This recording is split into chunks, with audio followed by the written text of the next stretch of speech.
What's up? All right, we're streaming live on YouTube right now. Go ahead and go back to that tab. And okay, see how it's there? So it's starting. And then in a second, okay, so there it goes. All right, do you see it? Yeah. Let me see if I can unmute You're this. live. Live on YouTube. I want to wait for the sound of it. Just give me a second. I'm not hearing anything. You're not hearing anything. I'm not hearing anything. Hey, chat, can you hear us?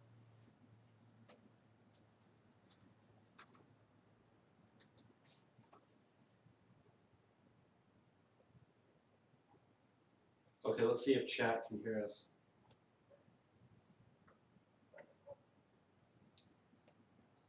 Hopefully Frad Lowe's is listening, or is at least looking at chat. Yeah, I'm not hearing us at all. Go back to OBS. OBS real quick. Yeah, bro. Let's go down. Try it one more time. Okay. See, I'm talking there and it's hearing me. Yeah.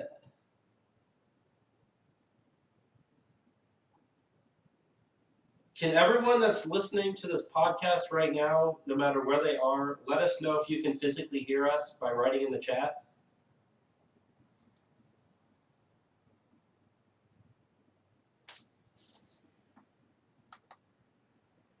We'll be up in just a second.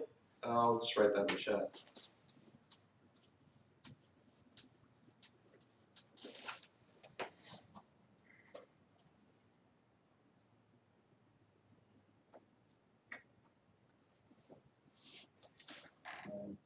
Is it something with the webcam?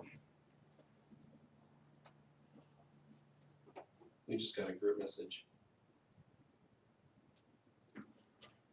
So that's a yes, I'm assuming, from the person who sent us a group message just now? Yeah. Okay. Okay, so you can hear us. I just can't hear us on mine for some reason. But that's okay. Okay. Alright, we just need to do the Audacity and we can go in. Wait, let's send the link to people yeah, real let's quick send out before we the do link. anything else. So we'll just gotta send out some links, get everything up, and then we'll be good. So Yeah, we'll start in like maybe less than 5 minutes. yeah, so just stick around for just another few moments here, and it'll be up.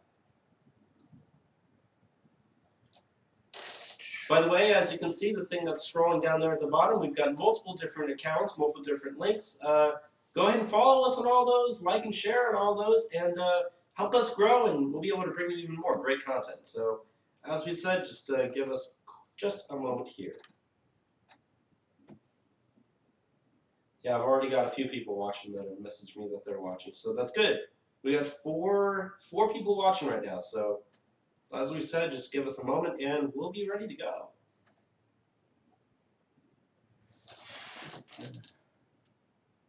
Do you have a link to the video itself? You can just go here. I'll send you the link on Facebook. Okay, send me the link and then I'll share it online. Just send it to the group chat there.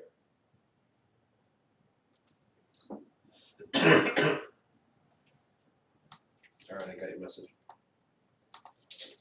Yeah, I'm just gonna put it up on Facebook, then I'll get it on Gab, and then I'll get it on Twitter, and then we can go.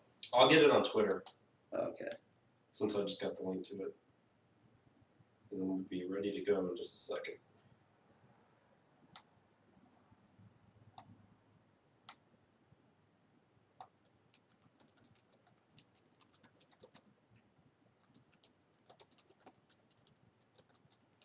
Frad Lowe's, we were just sitting here. I think we did actually get the audio situation worked out, so it should be working right now.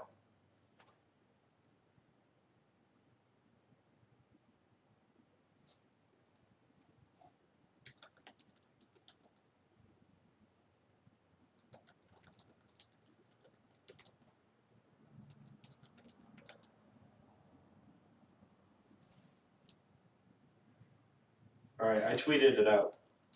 So Twitter's good. We can do Gab on my computer here. To your left. Yeah. Just use Chrome to do it. Like I said, everyone, we'll be live in just a second. Just got to tweet out these links. It's taking a little bit longer than we expected it, but we're almost ready. Don't worry. Okay, and then Go to Chrome. Go to my Facebook. I have a favorite. Facebook. Here. Let me do it. No, let me do it. Okay. It's the messenger something. That's it.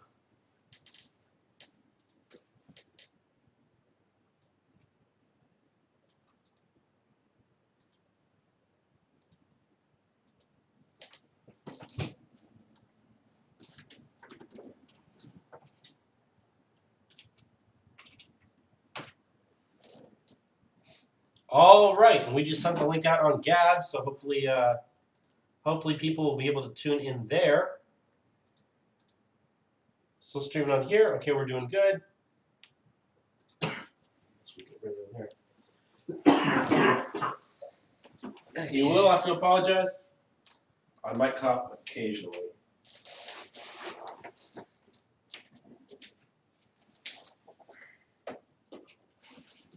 All right. And do these my headphones? No, they're not. Where are they?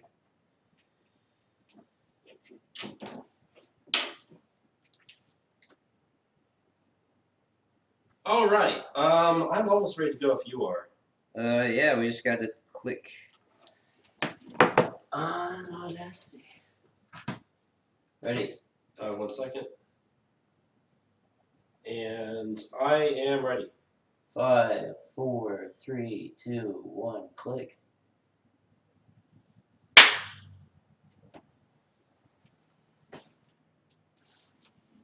Hello, you are listening to Trump Republic Radio. It is January 7th, 2018. I almost said 17 there. I am your host, Enzo Quesada, and as always, I'm joined by my co-host, Bobby Hester. Hello, everyone.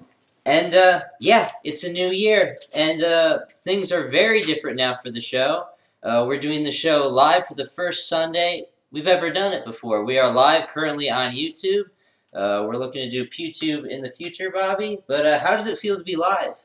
It feels great. We actually have a audience for once, and I'm loving it. Yeah, like I said, first time live. We also have a new Facebook page for the podcast.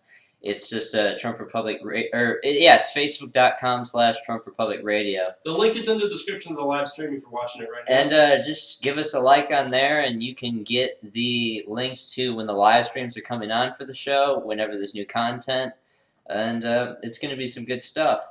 But with that said, is there anything else, Bob, you want to go into before we get into the news? The only thing I do want to say is for those of you that are listening later on the actual podcast, be sure to tune in. We're going to be doing the show scheduled every Sunday at 4 p.m. Eastern Time, which is 3 p.m. Central Time where we are located.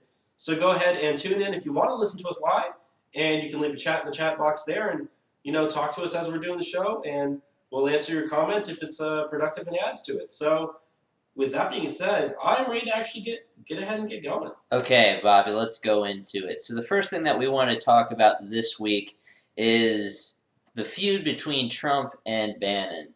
This really popped up out of nowhere, really, in a sense, Bobby, hasn't it? It did, but it all was because of the fact that there's that new book out by that author, Michael Wolff, and that's pretty much been dominating the headlines for the last day or so. Actually, last couple days now, really. Yeah, the book by Michael Wolff, Fire and Fury, which is currently the #1 bestseller on Amazon, and I don't know. I mean, I'm looking to read it here in the future. My New Year's resolution is to read more books, so I'm going to read this crazy book, but it's not the most credible stuff, have we ever seen, Bobby? No, it's absolutely not, and it's even worse because of the fact this guy, this author, Michael Wolff, he has a history of not being the most legitimate source for things. He has a history of misquoting people, making up quotes about people, making up entire stories or segments. And there are even people that are, very liberal New York Times writers that are saying, take what's in this book at a grain of salt. Don't believe everything you read about it. Don't believe every quote that you hear from it. Because remember, when, this he's been writing it for a while, but no one even cared until the last couple of days, right before it came out. And that's because of the fact that that's when they released this one segment, like one paragraph of the book. And that's all they released. Okay, and what it said was quotes about Trump and Steve Bannon and how, I think it was Steve Bannon said that that Donald Jr., what he did was treasonous in regards to meeting with that Russian lawyer back in 2016. Which was like a 15-minute meeting. There was like nothing there. Yeah, I mean, we've dissected that a lot on this program, and everybody else has on other programs as well. But no, it's interesting because in the same thing, that seemed to have ignited what no one really realized, is that apparently Donald Trump and Steve Bannon do have some sort of rift between the two of them, which, as far as we knew, as far as we were concerned, they still spoke to each other occasionally. They talked on the phone. Apparently, they haven't talked since like November. And apparently, they're just not on the same page about things. Which, if you remember, I mean, we've talked about this, and last night when we did a test live stream, you even brought this up. Steve Bannon was not with Trump until after the RNC. Yeah, after the RNC convention, that's when Bannon got on the Trump campaign. Yeah, so it's not like Bannon, who, keep in mind, Bannon was never Donald Trump's campaign manager. He was his chief strategist. Even in the White House, he was his chief strategist. Bannon wasn't the guy running things. Bannon wasn't the guy telling people what to do. Bannon was the guy coming up with the ideas of how are we going to be able to accomplish what we want to do. And that's what his job was in the campaign, and it worked out great. And he was doing that in the White House at the beginning, the first few months of Trump's presidency, until he left or apparently was fired. And then after that, when it came down to where we are today, Bannon's just been feeling that I can do more help to Trump outside the White House as an outsider than as someone who's kind of bogged down on the inside, as long as I still have contact, and I can try to get the right people around Trump by getting them elected in the primaries. Now, with this whole situation with the book, that's probably going to take a hit. Bannon still might go out there and primary for some people, but it's unlikely, I see, that it's going to have as big of an effect as he thought it was going to, or he wished it was going to. Now, There is one person, however, that is sticking by Bannon's side, and that is Danny Tarkanian, who is running as a Republican against incumbent Dean Heller in the Nevada Senate primary this year. He is still sticking by Bannon. He's made public statements on his side, so I'm sure Bannon will, at the minimum, help campaign for him. But I pretty much said what I was going to say. I think you had something you were going to say. But yeah, I wanted to go into this Michael Wolff. So this is where the source of a lot of this animus has come from. This new book, Fire and Fury, by Michael Wolff. You mentioned it's not just us on the right that take issue with this guy. It's also people on the left. So I got some quotes from a couple of different people that I don't consider right-wing at all in regards to this Michael Wolff. This is Charlie May from Salon. He said that Michael Wolff may not be super reliable. Brian Stelter of CNN said in regards to the book, there are real factual errors, makes you wonder about the overall content. He called Allison Camerota at CNN called Michael Wolff sloppy. It's not just that we have like a partisan interest to defeat this down. This guy just has a history of behaving in this fashion. Yeah, and the consumer... Where he writes things that he wants to be true.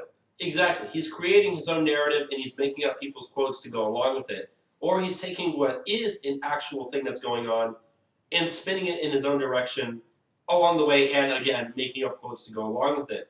But the thing is, though, is you got to remember, he did actually have access to these people. He was walking around the White House. and doing what he could do as a member of the press. Now, there's concerns with, everyone knows who this guy is. Everyone knows that he's taken things that are off the record and put them in books, which you're not supposed to do. Everyone knows that this guy's made of quotes. So it's really questioning as to why whoever was in charge of letting him in allowed him to be let into the White House.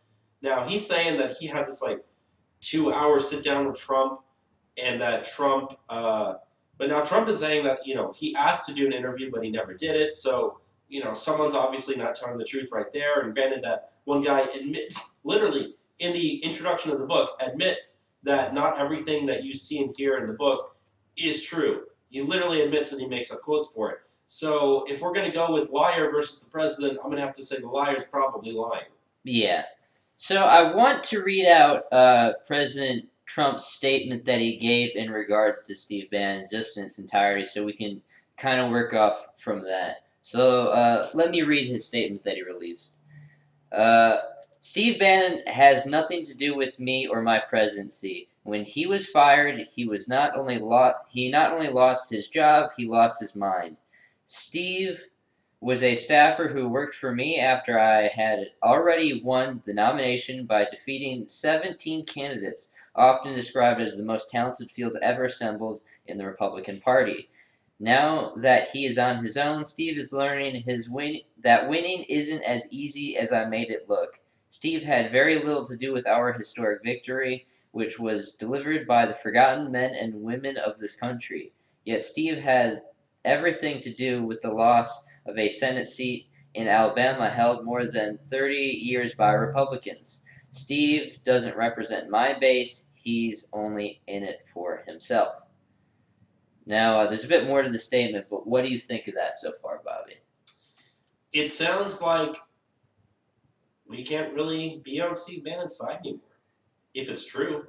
I think what Trump is saying here that really stands out to me is Bannon has always described himself, or at least portrayed himself, as someone that makes political candidates.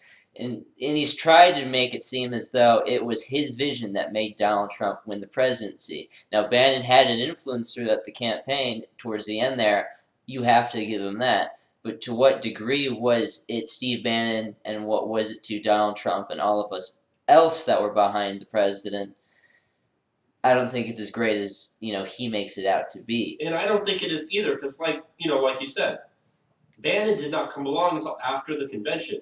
Yes. They're absolutely RNC. Trump was the nominee at that point. Yes. So, Trump made his fame, excuse me, he made his fame in the primaries. He set up his idea of Make America Great Again, all of his policies in the primaries. So, it's not like Steve Bannon's ideas were what made Trump Trump. It's Trump's ideas that made Trump Trump. Steve Bannon only came along and, gave him some extra ideas on how to actually make those things possible. That's all that really it was. Yeah, and now that we're seeing, he's trying to lead his own political revolution or movement now, to try and win, primary seats for pro-Trump candidates, which is good. I mean, do that. But what really is the genius of this guy if he's losing the election to Doug Jones with Roy Moore in Alabama, of all places? That should have been an easy win for him. It would have set his, momentum behind him to do this. Now he looks like he's just not someone that you can trust, from a political strategy sense. And he's supposed to be a political strategist. Yeah, so it doesn't really make a lot of sense. But there's also some information that's come out in terms of who sticks by who. Bannon said on his radio show on Breitbart that he still stands by Trump 100%. He's still sticking behind him. He still wants to do everything that he can to help Trump out. So it sounds like at least Bannon is trying to stick on Trump's side, although Trump is almost completely cutting Bannon off. Donald Trump Jr. has been very anti-Bannon on Twitter for the last few days. So I don't know what's really going on there, but for right now, at least it looks that Bannon's influence is pretty much done. Do you want me to finish out the statement from Trump? Yeah, go right ahead. There's just two little pieces left. Steve pretends to be at war with the media, which he calls the opposition party, yet he spent his time in the White House leaking false information to the media to make himself seem far more important than he was. It is the only thing he does well. Steve was rarely in a one-on-one meeting with me and only pretends to have had influence to fool a few people with no access and no clue, whom he helped write phony books. We have many great Republican members of Congress and candidates who are very supportive of the Make America Great Again agenda. Like me, they love the United States of America and are helping to finally take our country back and build it up rather than simply seeking to burn it all down. So, yeah, very, very hostile stuff from Donald Trump. And, this has really taken a huge hit at Steve Bannon. His biggest backer, Rebecca Mercer, she's a billionaire backer of his, has pulled her money from Breitbart altogether. So now he's actually having to look for different donors. And it's funny, he was recently seen in private meetings with Miles Kwok, who is a Chinese billionaire, who is in Manhattan on exile. He's wanted by the Chinese government. I don't know too much more than that, but yeah, that's where Bannon seems to be getting help at the moment. Hey, at this point, Bannon's going to have to take all the help he can get. So, hey, I'm not going to say anything about that. Now, there is one thing, though, that goes along with this entire situation, and that goes back to the actual book itself. And that is someone released a fake segment of the book, which you might have heard because it was trending on Twitter, and that was the Gorilla Channel. Yes, the Gorilla Channel. I want to go ahead and tell everyone about that here. I don't have the excerpt up in front of me, but the Gorilla Channel is a thing that he talks about in the book where it's. Do you have the specific quotes from the book? Yeah, I'm looking up right now. Okay. Well, the Gorilla Channel is a thing to where in the book Michael Wolff says that. Okay. So it says, and this is a fake excerpt from the book. This is not in the book. This is completely made up. But people thought it was real, and it circulated the internet as if it was. So I'll just go ahead and read here. On his first night in the White House, President Trump complained that the TV in his bedroom was broken because it didn't have the Gorilla Channel. Trump seemed to be under the impression that a TV channel existed that screened nothing but gorilla-based content 24 hours a day. To appease Trump, White House staff compiled a number of gorilla documentaries into a makeshift gorilla channel broadcast into Trump's bedroom from a hastily constructed transmission tower on the South Lawn. However, Trump was unhappy with the channel they had created, moaning that it was boring because the gorillas aren't fighting. The staff edited all parts of the documentaries where gorillas weren't hitting each other, and at last the president was satisfied.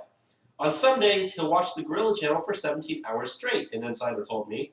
He kneels in front of the TV with his face about 4 inches from the screen and says encouraging things to the gorillas, like, the way you hit the other gorilla was good. He thinks gorillas can hear him. So that is the excerpt from the book, but not actually an excerpt because it's completely fake and made up. Yeah. So a lot of people thought this was real, and it kind of plays into their sense of confirmation bias.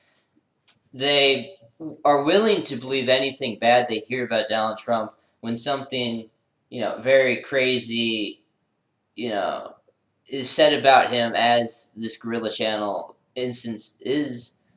They just automatically believe it because they think he's senile. I mean, there are a lot of people out there that do have Trump derangement syndrome. Don't forget that. Yeah. I know people make that as a meme, but it honestly is true. You know what people were talking about. So, it's a real thing, even though it is a meme. So those are the type of people that do tend to believe almost everything they hear as long as it sounds bad about Trump. And they're the ones, frankly, that made it trend because they just kept talking to each other and retweeting stuff about it. So yeah, there was some other interesting stuff with the Gorilla Channel.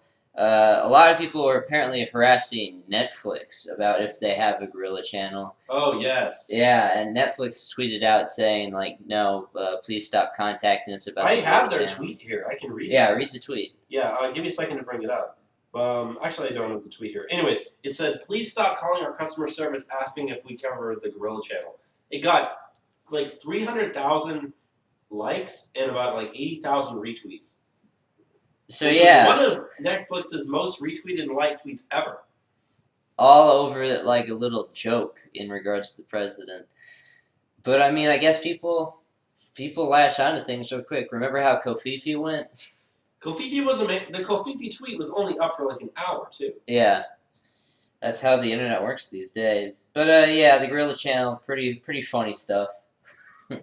But people are now making Gorilla channels. I know, like Vice, has already made their own Gorilla channel. you mean things into reality, and maybe Trump does want a Gorilla channel because either way, we're going to get one. So, with that being said, I don't think we really have anything else that we can say about the Trump and Steve Bannon situation. Do you? No, just this came out of nowhere, and we're gonna hope for the best with it. Yeah. Let's go on to some of this election commission stuff that we saw this week. So this is one of the things that happened. What was it? Tuesday. It was no, it was Monday night when this happened, wasn't it? I don't know. It was. I believe it was Monday night when this happened because I was working. Trump dissolved the election. The Voter Integrity Commission out of nowhere. And it took us all by surprise because this is something that we've been watching steadily, ever since the administration came into power, with how, we saw the election results in Alabama. We thought, oh, it's great that we still have the commission, but now it's been dissolved. So it hasn't totally been dissolved in a sense, though, and that's, I think people can initially get very worried about what happened, because apparently, I mean, not apparently, we've talked about this many times, they received a lot of pushback for doing this commission. They were getting sued out of their minds Yeah. by every single state, almost every single state in the country, Yeah. both red and blue states. And, tons of advocacy groups were, suing them because they say, oh, this is voter suppression, that you want to see if there's election fraud, which is kind of an absurd thing to say. Like, to whose interest are there not, like, fair elections? No, The people suing. No, and I'm saying is, I hate to use the phrase, the whole, if you don't have anything to hide, then, like, why hide it or whatever the quote goes.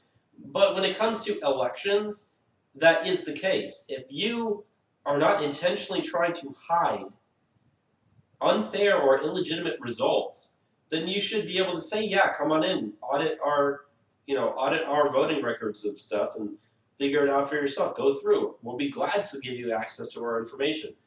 Now, I know most of the concern people have is that it's going to get information about individual voters and stuff like that. Telling stuff, information that the government shouldn't really have. But then the question I have is, if you've got to provide that information in order to be registered to vote, then why can't the federal government know about that? And I don't know. I guess it comes down to they don't really want to get lists of who voted for who, which is their biggest concern. Yeah. And at this point, if I had to trade that for completely fair elections, I would take that deal personally. Yeah, but this whole commission has been so held up by all these lawsuits that they haven't. I mean, we learned from Chris Kobach this week. They hadn't been able to meet September. They haven't been able to do anything for months. And there's even a Democrat congressman who's on the committee, because I believe there's about 6 Democrats that are on the commission. He has even sued the commission. So everyone's fighting back on it. So what has happened now is they've dissolved it, and it's going over to the DHS to look into it actually speeds things up because they don't have to meet anymore. Now the DHS is in charge of looking into election voter fraud. And that's also good because it gives the focus of looking at this from a stance of non-citizens and illegal aliens, voting in our elections. So I think it's actually better that this has been dissolved at this point, which, initially I was very mad when I saw that we dissolved the commission. I felt depressed. I felt very depressed too, but there's actually no need to be depressed. And the media wants you to feel depressed about it. So no need to gaslight yourself on this. It's still happening. Yeah, and it's interesting because like we said, because of the fact that it's going to DHS. Remember, it was President Obama that put the DHS in charge of, making sure elections are running smoothly and everything that goes along with that. So it's not like Trump is doing anything radical here.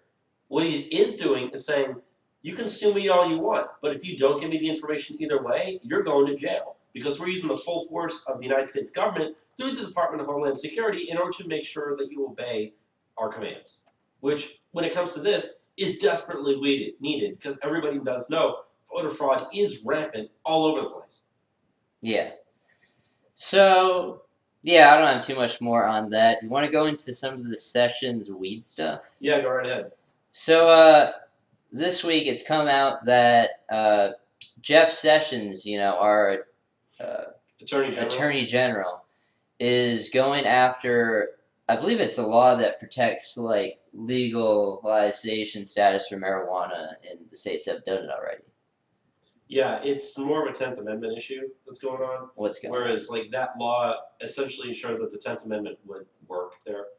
Because essentially what the law states is that, even though marijuana is currently, classified as is it Schedule 1 or Schedule 3? I keep forgetting which one it was. It's the one that's scheduled as, the really bad one. And that's at the federal level. So the federal government says it's still illegal, but the individual states have passed laws. Essentially, that law was a hands-off the states law, saying, yeah, you may recognize it as illegal, but we recognize it as legal, so what we say goes in our own state. That's the law that essentially what we're talking about right now. Okay. So I personally don't think that what Sessions is doing is a good idea. I think it should be left up to the states. In fact, if anything, I think it should be switched to, like I said, I keep forgetting if it's Schedule 1 or Schedule 3. But one of them says, it's okay, and the other one says it's bad. The one that says it's okay and you can use it in certain areas and whatnot, that's the one that they were actually trying to get it switched to back in 2015, but that didn't go anywhere. That actually had bipartisan support, too.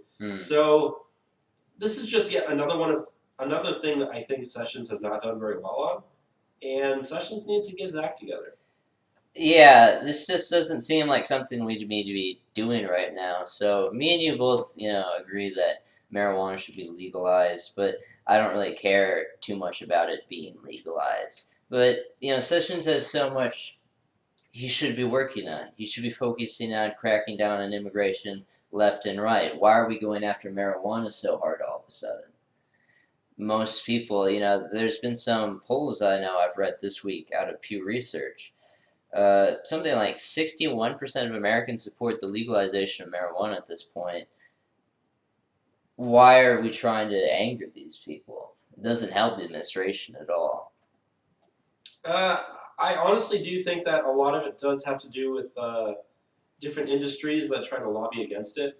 Because even just look at hemp, there's 2,000 something uses for hemp that, being the way that it grows, is cheaper, more efficient, blah, blah, blah, than current conventional ways. And I do think that has a lot to do with it. And granted, if you want to take the war on drugs angle, even then, there's so much more public outcry about the war on drugs. I can't really see why they would continue to do that, other than the fact that at some point you get to the point where someone just doesn't like it. And I really think that's what it comes down to. Because otherwise, it would be legal, or at least decriminalized, or people wouldn't be fighting against it so hard. So there's something there that's bringing in money to people, whether that be through the drug war or incarceration or whatever. And so I'm not really sure. I could go full libertarian on it, but I'm not going to waste our time doing that. Yeah, that'd be a waste of time. But yeah, I just don't know why he's doing this right now, and it's got a lot of people mad. And I was saying to you this earlier. Now, the way Sessions has acted as Attorney General, I would have just rather had him stay in the Senate because Yeah, me too. we lost that seat now to Doug Jones. It would have been way better and more useful to have Sessions in the Senate than for him to be doing what he's doing right now. I don't know. Maybe it would have been better to put him in a different place as well, like DHS, since his focus was immigration. But yeah, I miss that Senate seat now, and he's not doing an amazing job as Attorney General. This recusal thing with Russia, it's a joke. That's what opened us up to the Mueller probe. Yes. Which, I mean, the Mueller probe is the next thing that we're going to talk about here, so I guess yeah, we might as well just move over to that right now. But we got a couple of things that are new about the Mueller probe. Specifically, there is one story here that we want to talk about where Paul Manafort is now actually suing Mueller and the Justice Department over the probe. He's saying that he exceeded his authority for conduct that was not related to the Russian, quote-unquote, Russian interference in the election. So, essentially what he's saying was, yes, I lied to the FBI, but I lied to the FBI about something that wasn't supposed to be talked about and wasn't supposed to be being investigated. Does that make sense to you? Yeah. Yeah, and so that's essentially what it's coming down to. Now, the suit was filed on Wednesday in a court in D.C., but we haven't really got any more information besides that. So I don't really know how that's going to turn out. I can see it going both ways. Hopefully it goes more towards our way, which is the Mueller probe is going too far. But that being said, on the other end of that, you got to look at some of the good news that's come out this week. Yeah. And that's in regards to the Trump-Russia dossier. The fake, Pissgate one. The Steele dossier. Christopher Steele, that apparently that MI6 agent, which we thought was a 4chan prank for the longest time, but apparently it's real, and it was paid for via, was it, not Uranium One, Fusion GPS. Fusion GPS, which received money from both the Clinton campaign and the DNC. This entire thing is connected. Anyways, the Senate has actually said that they believe there should be criminal charges brought against the author of that dossier, Christopher Steele. So they're actually legitimately saying, we are going to bring charges against this guy in here because of, whatever criminal violations they can bring against him, they're going to try to do it. So it's interesting that of all the people that are getting brought down by this thing, the only person that it's looks not like really Trump. criminal charges, well, number one is suing back, that being Paul Manafort. Number two is this Christopher Steele guy. And, I mean, granted, they haven't actually filed charges on him yet, but they said that's their complete intention right now. And I think it's important that we kind of break down the Paul Manafort aspect of this. So let's keep in mind, he was, after Corey Lewandowski leaves the campaign, that's when Manafort comes on, and he's only on for the RNC convention. He was only part of the Trump campaign for something like a month. He was there to make sure that the delegates didn't, flip and leave him last second. Yeah, which they tried, but they weren't too successful with. But the stuff that Manafort is being accused of with the Mueller probe is, one, not stuff that he was doing for the Trump campaign, but two, it happened years before Trump even thought about running. The stuff that they're going after Manafort, dates back to 2010 and 2011 with a lot of his stuff that he was doing. Because, you have to keep in mind, Manafort, he's not really a Republican or a Democrat. He's just a political operative. He works for whoever hires him. He worked with, I believe it was Pashenko in... Oh, man, this is going to bother me. Because I know my Ukrainian politics pretty well. I believe he was on the Pashenko presidential campaign. I can look up the correct... Well, anyways, while you're looking that up, yeah. The point still stands. Yeah, so it has nothing whatsoever to do with the president or Russia. They're going after him for stuff that's unrelated. And this is supposed to be part of the Trump-Russia probe. And that's why he's complaining. He's like, yeah, okay, I lied about this stuff, but you're getting me for stuff that you weren't there to look for.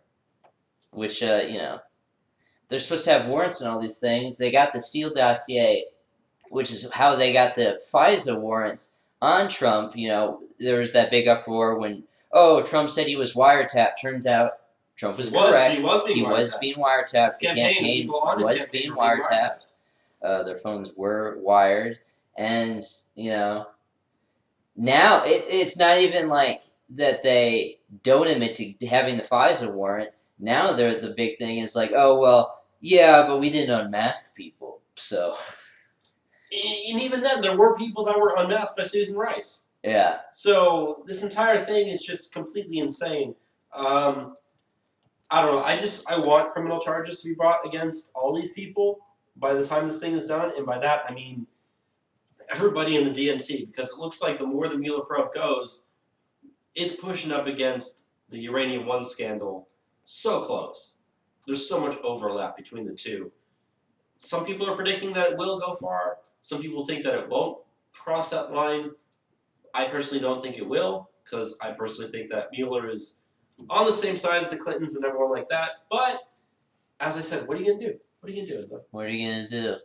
Let's go on to the next thing that we have here. So, some good stuff. Some stuff that we probably should have done a while ago, but you know how these things go.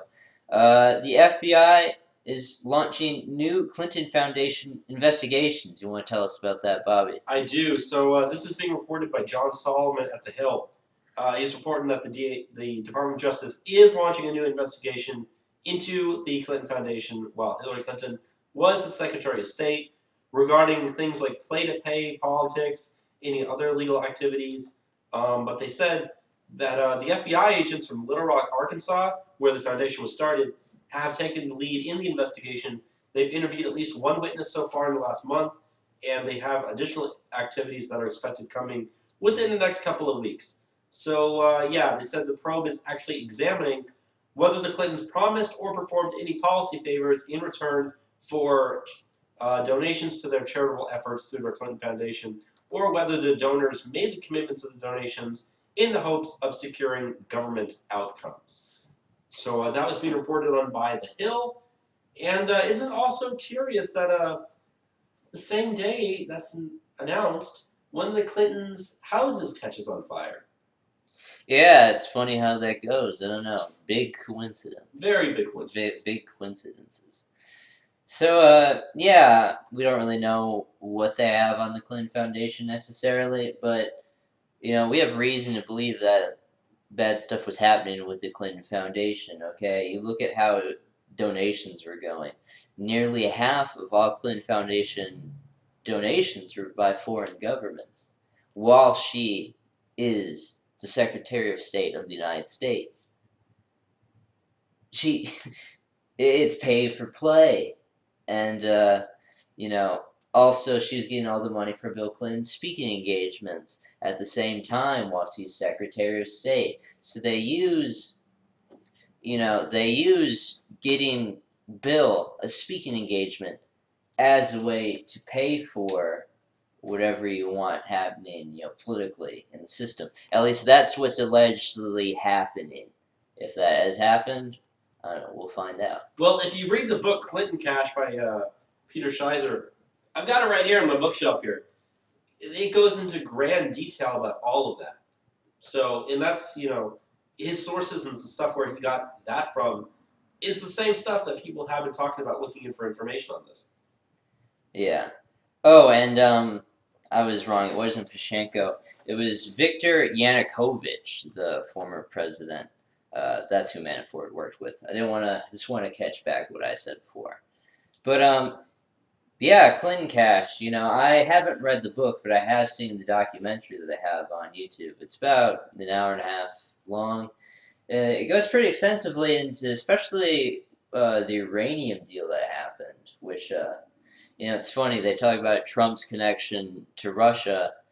Clinton has a much more discernible connection towards Russia, and we're actually looking into that stuff right now. So, who knows? All I want is her to be locked up. So anything that can help that happen, I am totally down for. Let's go into the last thing that we have for the top stories here. I'll read the tweet once we get to it. Yeah, and that is Trump has called himself a very stable genius. He tweeted this out in a series of tweets, actually, claiming himself to be a very stable genius. I'll go ahead and just read these right here. These tweets, they kind of blew up on Twitter as well. They've got several thousand retweets, and by that I mean they were in the hundreds of thousands. So here we go. Now that the Russia collusion, after 1 year of intense study, has proven to be a total hoax on the American public, the Democrats and their lapdogs, the fake news mainstream media, are taking out the old Ronald Reagan playbook and screaming mental stability and intelligence. Actually, throughout my life, my two greatest assets have been mental stability and being, really smart. Crooked Hillary Clinton also played these cards very hard and, as everyone knows, went down in flames. I went from very successful businessman to top TV star to President of the United States on my first try. I think that would qualify as not smart, but genius, and a very stable genius at that. So he's trolling. He's trolling like really hard with this. Yeah, very much so. That's all I can pretty much describe it as this point. And I just don't care. No, I don't. I really don't care. Because I know he's doing this to get under people's skin. I mean, here's the thing that we've mentioned on the show, and I believe to be true, is Trump understands who he is as Trump, the character, and he puts it on to get under his opponent's skin. You know, and that's where this trolling and calling himself a very stable genius comes into play. Yeah, you're absolutely right, and it's hilarious because I would think most people would figure that out by now, especially people on the mainstream media and people on the left, but they haven't, and so he's continuing to do that. I mean, there's a meme out there that all Trump has to do is just tweet anything, and there'll be 100 million comments calling him an idiot, saying that he needs to be impeached. He could literally cure cancer, and they would find a way to complain. Yeah, most definitely. So, I don't know. Guess he's a stable genius. I mean, in a sense, he is. Like, he's an erratic person, but he's a stable genius, and he's able to make it work for himself. He has an estimated IQ in the 150s. Yeah. He is a very smart person. When people joke that he's 2 steps ahead of everyone, a lot of times he is. Now, there are things that take him off guard, and he's got to react quickly to it. Yeah, he kind of runs his mouth sometimes when he probably shouldn't, and I think even, maybe plays his character a little bit too hard sometimes as to where he should be playing it. But in general, he's doing a great job, so I say go for it, dude. Yeah, they say he's an idiot while he's made a multiple billion-dollar real estate company. He revolutionized reality TV. And his first shot at politics, he picks up as a hobby. He becomes the U.S. president. So I think he knows something that maybe the average person doesn't. I don't know. And you got to remember, Trump's also an insider right now. He's got information that we won't have for weeks. Yeah. And so everything that he's doing, everything he's thinking, is to set up the public, set up our reactions, his base's reactions, his supporters and the right's reactions to things, even the left to a degree, by when the information comes out. So that, like we said, look at the whole wiretap thing. He tweeted that out in January. It wasn't until maybe July or August when we actually found out that he was. Yeah. And that entire time people thought he was making that up. He knew back then. He knew. And the question is, what does he know now that we don't, that we will find out later? I don't know. So, I want to go into some of the economic numbers now, Body B. Yeah, go ahead. Let's do this. So, as always, the economic numbers, we don't try to skew it this way. They just look very good. Yeah, so we're just going to kind of go through these pretty quickly. But 2017, manufacturing-wise in the U.S., closed out with a boom. They said that manufacturing actually expanded at a faster pace in December. They said the Institute for Supply Management said, and this was on Wednesday, that its manufacturing index rose to 59.7 last month from 58.2 in November. They said any reading above 50 points to greater, any reading above 50 points means greater factory activity. They said it's been manufacturing has been expanding for the past 16 months. So it was good. And the guy who was the chairman of the ISM, Tim Fiore, he said, quote, with a report like this, I can't do anything but smile. So we're looking right now that things are going well regarding manufacturing. We also have some other data out of the stock market. The Dow Jones hit 25,000 for the first time. So that's good news for anyone who has investments in the stock market because the Dow continues on its run. The entire market continues on its run. And they said it was the fastest jump between a 1,000 number the stock market has ever seen. Just 23 days ago, on November 30th, which was 23 days before this article was written on January 4th, that was when it hit 24,000. So 23 days is all it took to go from 24,000 to 25,000. The market finished up every month last year. That, I believe, is also the first time that's ever happened. And now we have tax cuts coming, at least, once that stuff goes into the law, which already is. Which should boost it even more. As, stuff takes time for it to actually be implemented and all that sort of stuff. But, the Dow broke through 5 1,000-point milestones in 2017, on its way to a 25% gain for the year. 25%. The average gain in game years is anywhere between like 8 to 10. So for double, the entire market. Double, more than double. Triple even. If it's 8% on the low end, 24, that's triple. Yeah. Double to triple. Great stuff. We have some fears with how this upcoming, the midterms, the primaries are going, but I always feel like I have assurance, just kind of in my back pocket, that why would people, punish the party that got you into such economic prosperity? I don't know, because the Democrats don't have arguments on the economy right now. Things are good. Yeah, and we also have some other good information that's come out. There was a survey done by ADP, and it says that the U.S. has added the most jobs in the last 9 months of any 9-month period in U.S. history. U.S. history? Yeah. They said that closing out the month, closing out the year, December we saw that businesses added around 250,000 jobs, which was up from about 185,000 in November.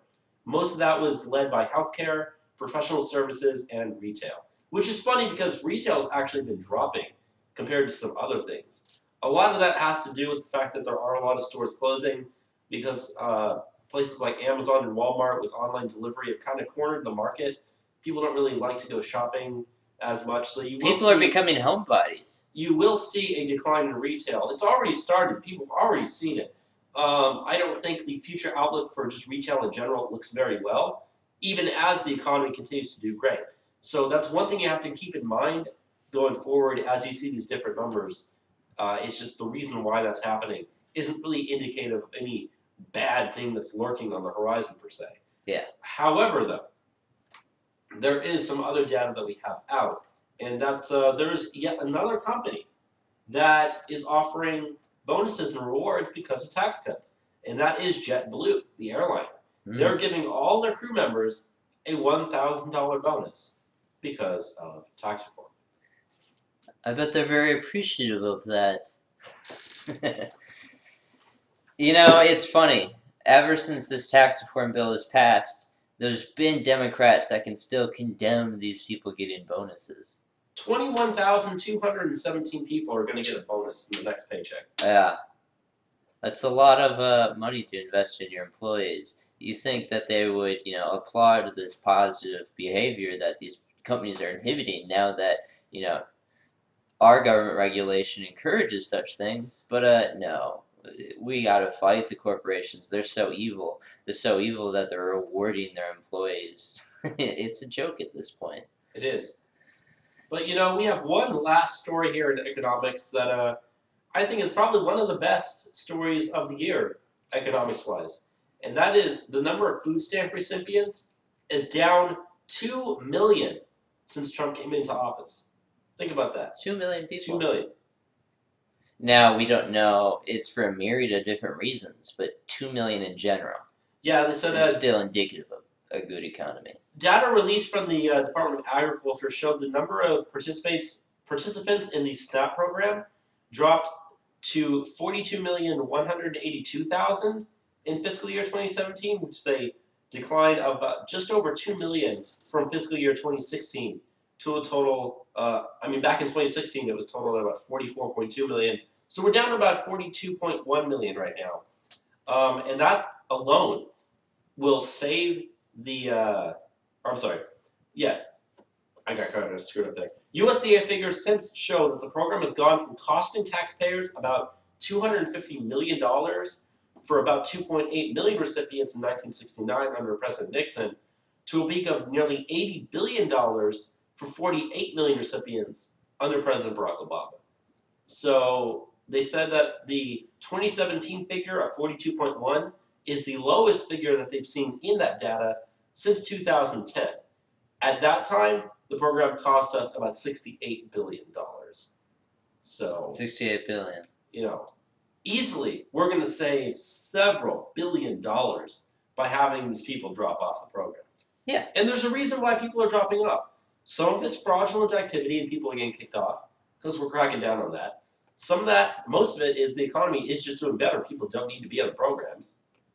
So you mix those type of things together, and yeah, it's great that people are dropping off the programs. People shouldn't be on those programs forever. The reason they exist is to give people that are kind of, down and can't really help themselves a little Hypothetically, push. it's the safety net. Yeah, it's the but it hasn't always been that way. And we know that there are too many people on it. We know that people are abusing it. So the less people on it, the better at this point. There's also people on it who aren't supposed to be here. So when they get a little afraid to be on their benefits now that Trump's in power, they also get off. We saw a good number of that this year as well. So yeah, good stuff. 2 million is not a number to underestimate how monumental that is. Let's go on to some immigration stuff. So let's start with the refugee stuff. You got some numbers on that, Bobby. We do. We got some good numbers on this, Enzo. There's been data that's been released about how many refugees Trump took in his first year. Center for Immigration Studies has a new study released saying that refugee admissions to the U.S. under Trump versus those under Obama between January 20th to December 20th, 2017, using the exact same period from 2016, U.S. refugee admissions down 70%. 70%. 70%. Yeah, they said in the first 11 months, Trump admitted only about 28,000 refugees to the U.S., compared to 93,000 refugees under the same period from Barack Obama. And they said, so far in the fiscal year 2018, Trump has lowered the number of refugees who can enter the U.S. to 45,000, which is the lowest refugee cap since 1980. And remember, Trump actually, for a while, removed the refugee cap before they reset it. I do remember that many months ago when it happened. We talked about it. People were freaking out thinking that because Trump removed the refugee cap, that meant we were just going to bring all the refugees in and Trump had flip-flopped on us. That didn't happen. Instead, we saw what we were predicting was just because you have a cap, when you have a cap, you want to try to meet the cap. It's almost like a guideline that you want to try to reach, or a deadline you want to try to reach. By not having the cap, you can choose however many you want. And so far, we've chosen to just take in a lot less. So this year we'll probably take in even less than last year, especially since ISIS has been defeated in the Middle East for the most part, at least in Iraq and Syria. Less refugees from there, maybe? Who knows? And we've been taking less from those regions as well. And you got to remember, Trump only ran on reducing refugee admittance by 50%. And he's outperformed it. So it really is phenomenal stuff. It's people that we don't want to have to pay for. It's people that, oftentimes have an elevated risk of violence for us to have them in our societies. So, we choose not to have them. They can go somewhere else. Yes. And it's cheaper to actually take them closer to where they're from than to bring them over here you can help more people by helping them where they're at. So yeah, really good stuff with the refugee stuff there. Do you want to go into some of the DACA stuff that we have now, Bobby? Let's do it. So again, we have something that is from the Center of Immigration Studies. This time, a report on DACA. Turns out, nearly 25% of the DACA people are functionally illiterate in English. What's worse, Enzo? 46% of the DACA people have only basic English proficiency skills. That's only half. Just under half. Just under half. Just only half. So I guess you could say only slightly over half can actually speak English normally. Yeah, to a normal level, not even accelerant. Yeah. Like, they make the DACA recipients to be, oh, they're all valedictorians. They're all, phenomenally skilled. They don't even have, as we just said with this poll, phenomenal English skills. And, a quarter of them are functionally illiterate to English. So, what's the point of having these people here? They can't compete.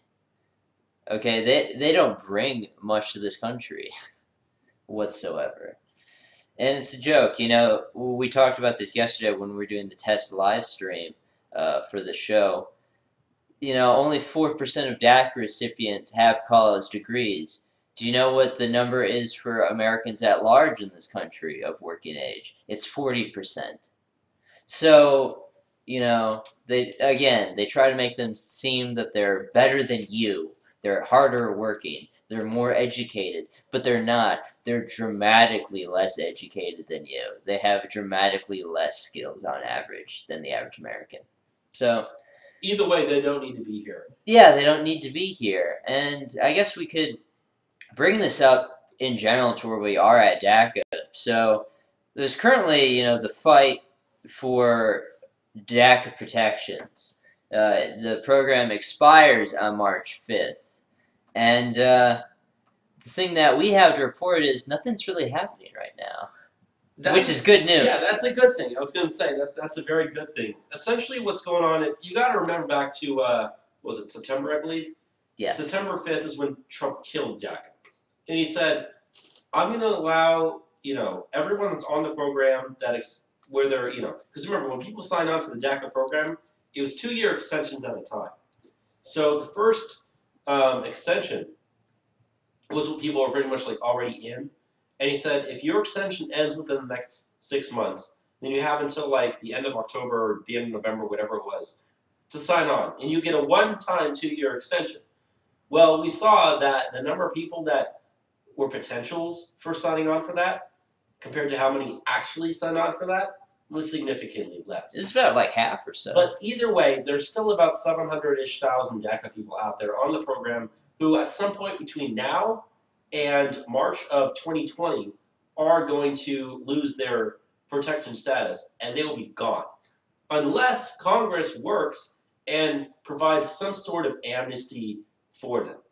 Now, our position on the show right now is that we want these people gone. We want them all deported. We don't want them here. Yeah. However, we also understand compromise. We know what we want to get immigration-wise. And right now, Trump is in the brilliant position to where he holds all the cards in this thing. He's got the biggest bargaining chip out there, which right now is DACA. Now, there's been concerns that is Trump going to cuck on his base and give them amnesty? Is Congress going to fall on their backs and just provide blanket support and amnesty for these DACA people? Well, so far we haven't really seen that. I mean, think about this. We were talking about this in the test live stream yesterday as well. Legislative-wise, what actually got done in Trump's first year? Tax reform, obviously, is the one good thing. What major things besides that? Healthcare didn't work. Some VA stuff. The VA. And that was early on in his presidency, too. Yeah. Legislative-wise, there haven't really been anything. Congress can't work together to get anything done. How are they going to be able to work together to get DACA done? On something that's very, very controversial. Yeah. But anyways, as it stands right now, what happens is they try to potentially get some sort of DACA amnesty or something into the January spending bill, but Chairman of the, let's see what it is. Chairman of the House Freedom Caucus, Representative Mark Meadows from North Carolina. He said, excuse me, he said that in the upcoming government funding bill in January, there is no DACA anything in there right now. Now, people have kind of been on being a thorn in Trump's side because of a couple of tweets he had about DACA. There's one where he said, this from January 2nd, he said, quote, Democrats are doing nothing for DACA, just interested in politics. DACA activists and Hispanics will go hard against Dems, will start falling in love with Republicans and their president. We are about results. Now, that quote made a lot of people on the Trump supporting right feel that he was about to give them some sort of amnesty. But you got to remember, White House Chief of Staff John Kelly, he met with Congress, and he was essentially, being the face of the White House, going up and talking to Congress. Now, what happened was they were asking him, okay, we want to see what Trump is willing to trade in order to get us to protect these people. And what happened was John Kelly sent them like a 7-page paper, which was the exact same outline of that 70-point immigration plan that we've been talking about for the last several months now, or at least in a month or so, 6 weeks. The same exact thing. And Trump's saying, look, if you want anything at all for these DACA people, you have to give me border security, border wall funding, hire more immigration agents, hire more border patrol. You also have to give me an end to chain migration. You also have to give me lowering the number of immigrants the U.S. takes in, moving more towards merit-based programs. End the diversity, lottery, a lot of stuff. Yeah, so, and Trump's even saying, if you give me all of that, then we can talk about what we're going to do for these DACA people. And so, as we said before, our position on this program is I'd like to see these people deported. I'd like to see them all gone. However, if we can get all of that in exchange for not giving these people citizenship, not giving them voting rights, but essentially giving them, maybe even like a temporary protection status, like we've given to like the Haitians and stuff. Yeah. Things like that. Or like a residency status. But nothing to where they can vote, nothing to where they can get on any government assistance programs. Nothing that allows you to sponsor your family members coming here. Certainly no chain migration from them. No. If you can get all that in exchange for that, I would take that deal. But that being said, that's if Congress actually works with the president. Congress isn't getting anything done in January, which pushes the fight to March. March is when the thing ends. If they don't get anything done by March, that's it. It's over. DACA's done. It's dead. There's nothing you can do about it. And all that's left is to wait for those people's 2-year thing to run out. And so the Democrats, by March of 2020, we can deport every single one of them if nothing gets done by Congress. And the Democrats are in a very precarious situation on this. So, if they give anything to Trump, which they don't want to do, their base hates them for it. You're not allowed to negotiate with Trump. They set that standard. Otherwise, they're going to pretty much vote against them, or they're not going to show up, these candidates. But, at the same time, they're not allowed to do nothing. They have to do something for the Dreamers, the DACA kids. Otherwise, their base is going to attack them as well. So I don't know what they're going to do, because also, they have the strategy of a government shutdown, which they're not going to do now. That would be very, very unpopular for them to do, especially amongst their base, which loves the government so much. They would hate a government shutdown the most. So they're in a checkmate situation on this. Trump has all the power in the negotiations on the stack right now, and I don't think, as far as Republicans are concerned, there's too many that are fearful of putting their neck out there saying that they support some sort of amnesty for DACA kids. It's not a good time to do it with the primaries coming up right at the same time as when DACA would expire. So. And also, I feel like if there were somehow enough Republicans that would switch positions to actually support it and vote for it, I doubt they would have anything close to a veto-proof majority. Definitely not. Trump would just send it back. Yeah. Trump has to get what he wants, otherwise we're just going to veto it. It doesn't matter. So either way, either DACA dies and we continue to get what we want, And that's a victory for us. and that's a victory That's for a us, big victory. or the DACA people stay here, but they don't get any sort of like real amnesty other than we're just not going to deport you, and we get everything else that we want. So at least that way the Democrats would actually get a victory. But as you said, no Democrat in Congress wants to be the one who goes back to their other Democrat buddies knowing you voted for border wall funding. Yes, You voted to cut chain migration. They have no Democrat's stated going to do that. They have stated many times that they will not trade border wall funding for this. And Trump said this week that he wants $18 billion in border wall funding in a DACA deal. Which is nothing. Yeah, which in the grand scheme of the government is actually like nothing. But the government spends $1 million like every 8 seconds or something like that. Yeah. So who knows? But let's go on to some of this Thomas Homan stuff that I wanted to get into. So Thomas Homan, he's the head of ICE, Immigrations and Customs Enforcement, and he had some words to say about Jerry Brown and the whole California sanctuary state that happened out there. Now that happened, what, like a month ago at this point, Bobby? Yeah. And let me get the exact quotes where he says, Homan has said, yeah, quote, "I think it's terrible," Homan said, adding that Brown's actions put politics in front of public safety. If Brown thinks he is protecting the community, he's doing quite the opposite. Brown is not only putting law enforcement at risk. And Homan has come out and said that they're just coming after California. They're going to increase officers that they're going to send out there as far as ICE is concerned. They're going to do more raids. They don't care what California says they have a right to do or not. I don't care what California says because California doesn't have a right to do that. They don't get to set their own independent immigration standards.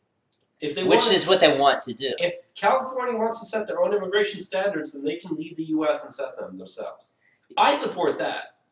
Yeah, quote, "There's no sanctuary from law enforcement. California better hold on tight. They're about to see a lot more deportation officers. If politicians don't protect their communities, ICE then will."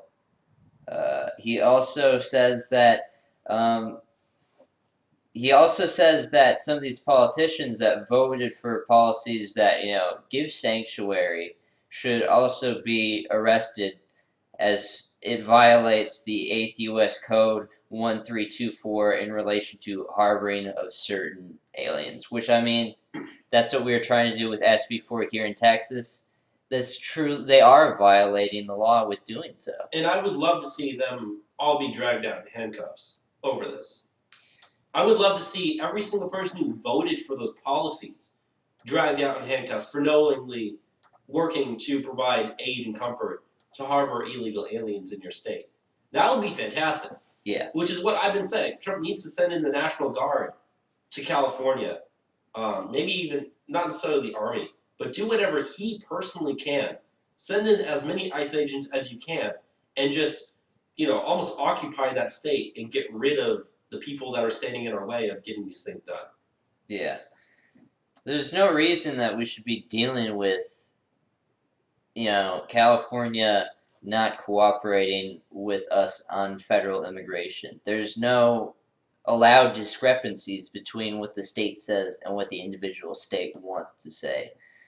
But it's crazy, looking at some of these new laws that have gone into effect out there in California. Per new state laws, local authorities will be limited in their abilities to cooperate with the federal government in sharing immigration status, and landlords can face civil penalties if they threaten to report their renters to federal immigration authorities. Agencies working with juveniles and other developmentally disabled peoples won't have to report illegal immigration statuses. Further, workplace raids will need a warrant, and workers will have to be given a 72-hour notice. What's the point? But guess what, California? We don't care. We're still coming, and we're sending ice. And like I always say, a third of our American listenership for this program is in California. It's the second biggest after Texas for us. So, there's a lot of Californians out there that agree with what we're saying. If you're in the live stream on YouTube right now watching, you don't have to comment where you're at, but if you're not from Texas or California, let us know where you're at. We just want to see what our reach is right now. Yeah. But, yeah. This also ties into another thing that we saw this week that's kind of humorous in regards to sanctuary status out there, and that is some guy, we have no idea who's done this, has put up some signs below the welcome to California signs along the Arizona and the Nevada border. Do you want to tell us a bit about those signs, Bob? Yeah, it reads, official sanctuary state, felons, illegals, and MS-13 welcome. Democrats need the votes. So he put up like multiple of these things all over. There's some other versions of it as well, I believe, but similar message. I mean, just think about it. Think how many people there are in California that are illegals. There's an estimated between 2.3 and 2.6 million illegals living there. That's 6% of California's population. Now, the reason I say that... And it's probably higher. It's probably higher. Yeah. The reason I say that is because of the next story that we have up. Yes. Which I guess you can start doing that. Oh, yes. And that is the census. The DOJ, the Department of Justice, is adding a couple of questions to the census in regards to immigration status. So, this is a very, very big deal when we're talking about census numbers because this sets electoral college, this sets House representation, very important stuff. And remember, when you do the census, it's not just legal citizens. It's everyone in the country is recorded in the census. And that goes into how you get electoral college points or Congress seats.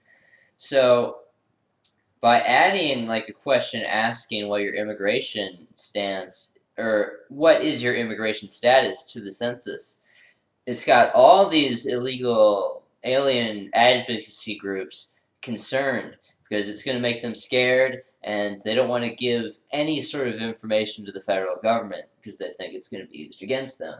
So, these states, a lot of blue states are extremely afraid that they're going to see their numbers not be where they thought they were going to be, and it's got them worried. I'll tell you one thing. Think about this. We said that as of right now, illegals make up about 6% of California's state population, right? Yes. Think about this. California has 53 representatives. 1 out of 53 is 1.8%. So essentially 2%. 2% out of 6%, you multiply that by 3. That's potentially 3 representatives.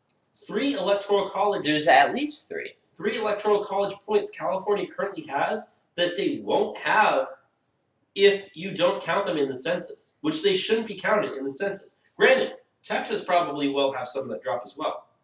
Yeah. But if you can do the census, and then when you calculate how many states get how many representatives, you might see some smaller states that are on the border, or not on the border, I mean borderline, about to gain one, might actually gain 1 or 2.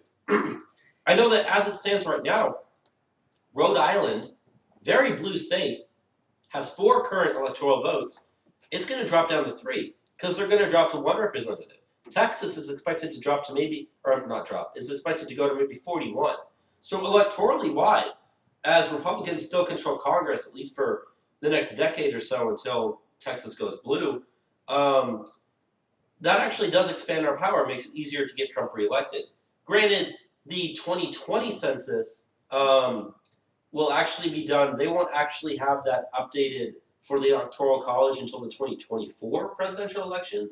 So it wouldn't necessarily help Trump, like I just said, but it would help whoever the Republican candidate is. In the long term. In the long term.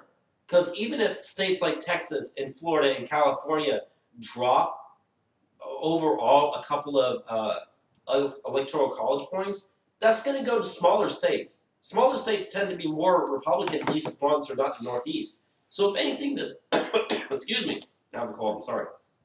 If anything, that does help us. So I certainly do hope that they add that to the census, and I certainly hope that when they redistrict in 2020, or probably actually in 2021, I hope that when they redistrict, that cuts out a lot of that, because that would be absolutely fantastic. It would be fantastic. And you have to remember, most of the states that are currently losing electoral points, you did mention Rhode Island, but most of them are middle America red states. Because, their populations are aging a lot in middle America, the forgotten people. And that's what, made them want to vote for Trump so they could have a voice again by putting an immigration status question on the census and, discouraging illegal aliens from filling these single things out. You're actually amplifying the voice of these forgotten Americans who, I want to represent them. I don't want to represent, illegal aliens in California in my political structure. Thank you. But no, so that's good.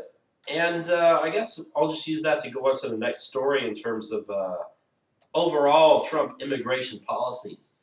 And that is, there's actually a new poll that's out from Numbers USA, which does tend to be more of a right-leaning one, right?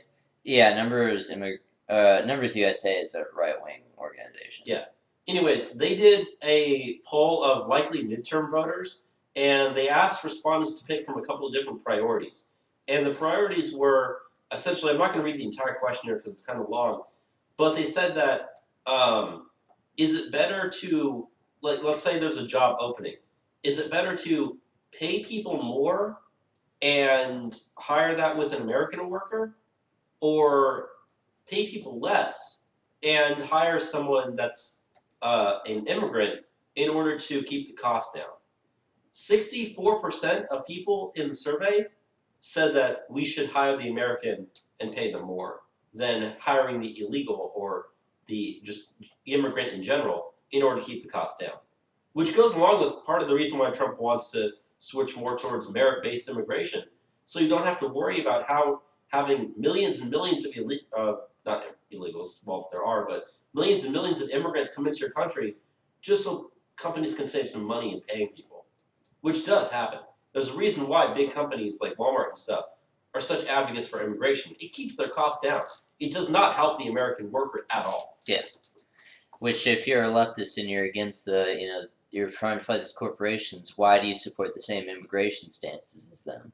Why are you giving them what they want? And if you're wondering the partisan breakdown, 71% support among Republicans actually got 62% among Democrats. So even the majority of Democrats. Even 6 and 10, 6 and 10 Democrats agree. So that's 3 and 5 too. So anyways, that's some pretty good data coming out of there. I mean, we've seen in multiple polls that almost every poll has shown Trump's immigration policies are very popular among Americans in general. Yes. Even on the left, they're very popular. Which is funny because the side that's extremely against it is a very small but very loud minority in the country. They are, and their voice is amplified by the media. They try to make them seem like they're the mainstream, but they truly aren't. They want you, the big bigot who wants some stricter immigration, they want to make you feel alone in this viewpoint. But when you look at polling on this, you're not alone at all. Yeah, and there was also at that same poll that they were done, they asked people about the ability to end chain migration. 57% supported ending chain migration. Only 32% supported continuing it.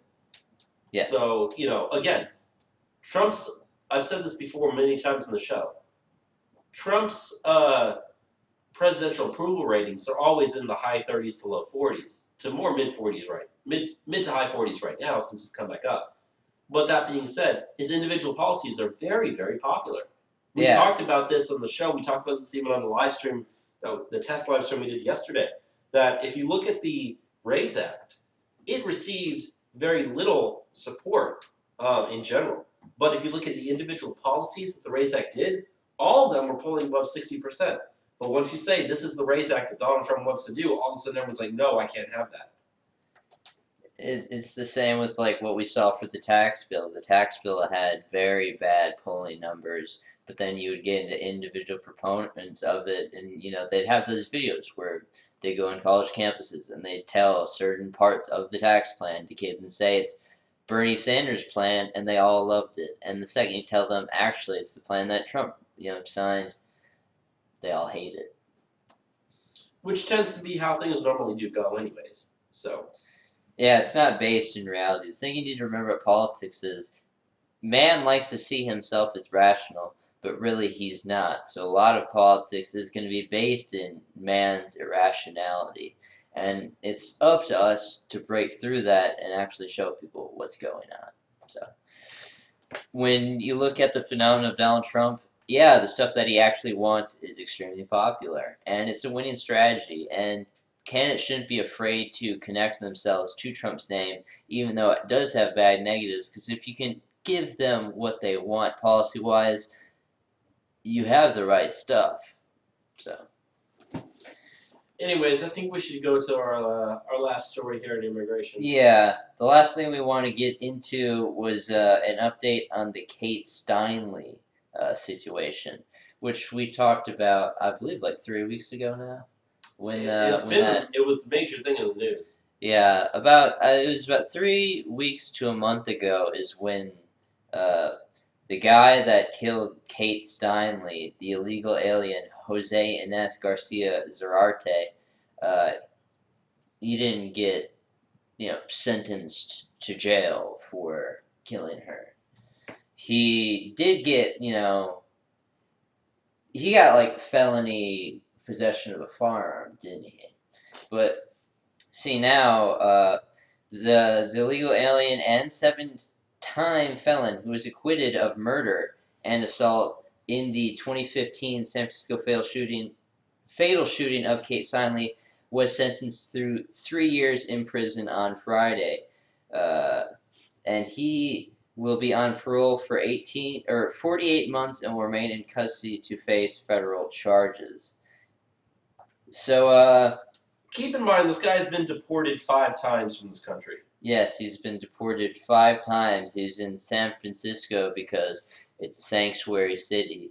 And whoop-de-doo, you put him to a trial out there, and the guy is acquitted of murder.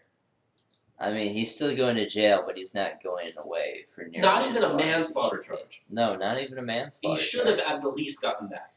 This guy who had multiple different alibis changed his story multiple times. One time he said he just found the gun and he dropped it and then it went off. One time he said he was out there hunting sea lions from the pier because that's something you do. It's insane. But this is the world we live in, I guess. I'm at a loss for words on it, really. It is stunning that the result went the way it did. It is. So, I guess we'll just have to continue to follow that story and see where that goes. But, at this point, she's died in vain because I don't think there's going to be any real justice that comes out there. If anything, it'll be just maybe a little bit harder of a slap on the wrist. And, the thing for me with Kate Steinle that I think should really wake up a lot of liberals is I don't imagine Kate Steinle, being a young woman in San Francisco, I'm just guessing, would be someone that would be supportive of Donald Trump. I think that's safe to say. If she was still alive, she probably wouldn't be someone supportive of Donald Trump. But she's still the victim of illegal alien criminality. And if that guy wasn't there, she'd be alive. So, all these liberals that live in their sanctuary cities, which are magnets for guys like Zarate, Kate Steinle could be you next. You just don't know. Just don't know. You just don't know. Let's go on to some of the stuff we have for elections for this year now, 2018. So the first story we have up is Al Franken officially did finally resign from the Senate on January 3rd. So he's out. Yeah, he went back and forth after the Roy Moore, election. I thought for a second he wasn't going to resign, but I guess he did resign. The sexual allegations were too hot for him to shake off. Yeah, so that's some good news for us. And actually, now we have to actually let people know what is going on with that seat. So, as of right now, they said that the governor of Minnesota has to appoint a new senator for that seat. See, unlike the House, where if someone resigns, that seat just stays empty until the next election. In the Senate, someone has to get filled in for that seat. So they said that the governor of Minnesota, Mark Dayton, is going to fill someone with the seat, and I believe the seat has actually been filled right now, or at least they were on their way to doing it. So it'd probably take a couple of days. I believe if I can look this up while I'm talking here, I think the person that they wanted to fill it up was the vice. I'm sorry, not the vice, the lieutenant governor for the state of Minnesota. I'm bringing this up right now on my computer. It's just taking a second to do it. But anyways, so he's going to appoint a new person to fill that seat. There's then going to be a special election that is going to be scheduled in November of 2018, which is actually in the actual what do you call it? The elections, the general elections. The midterms. Yeah, the midterm elections. That date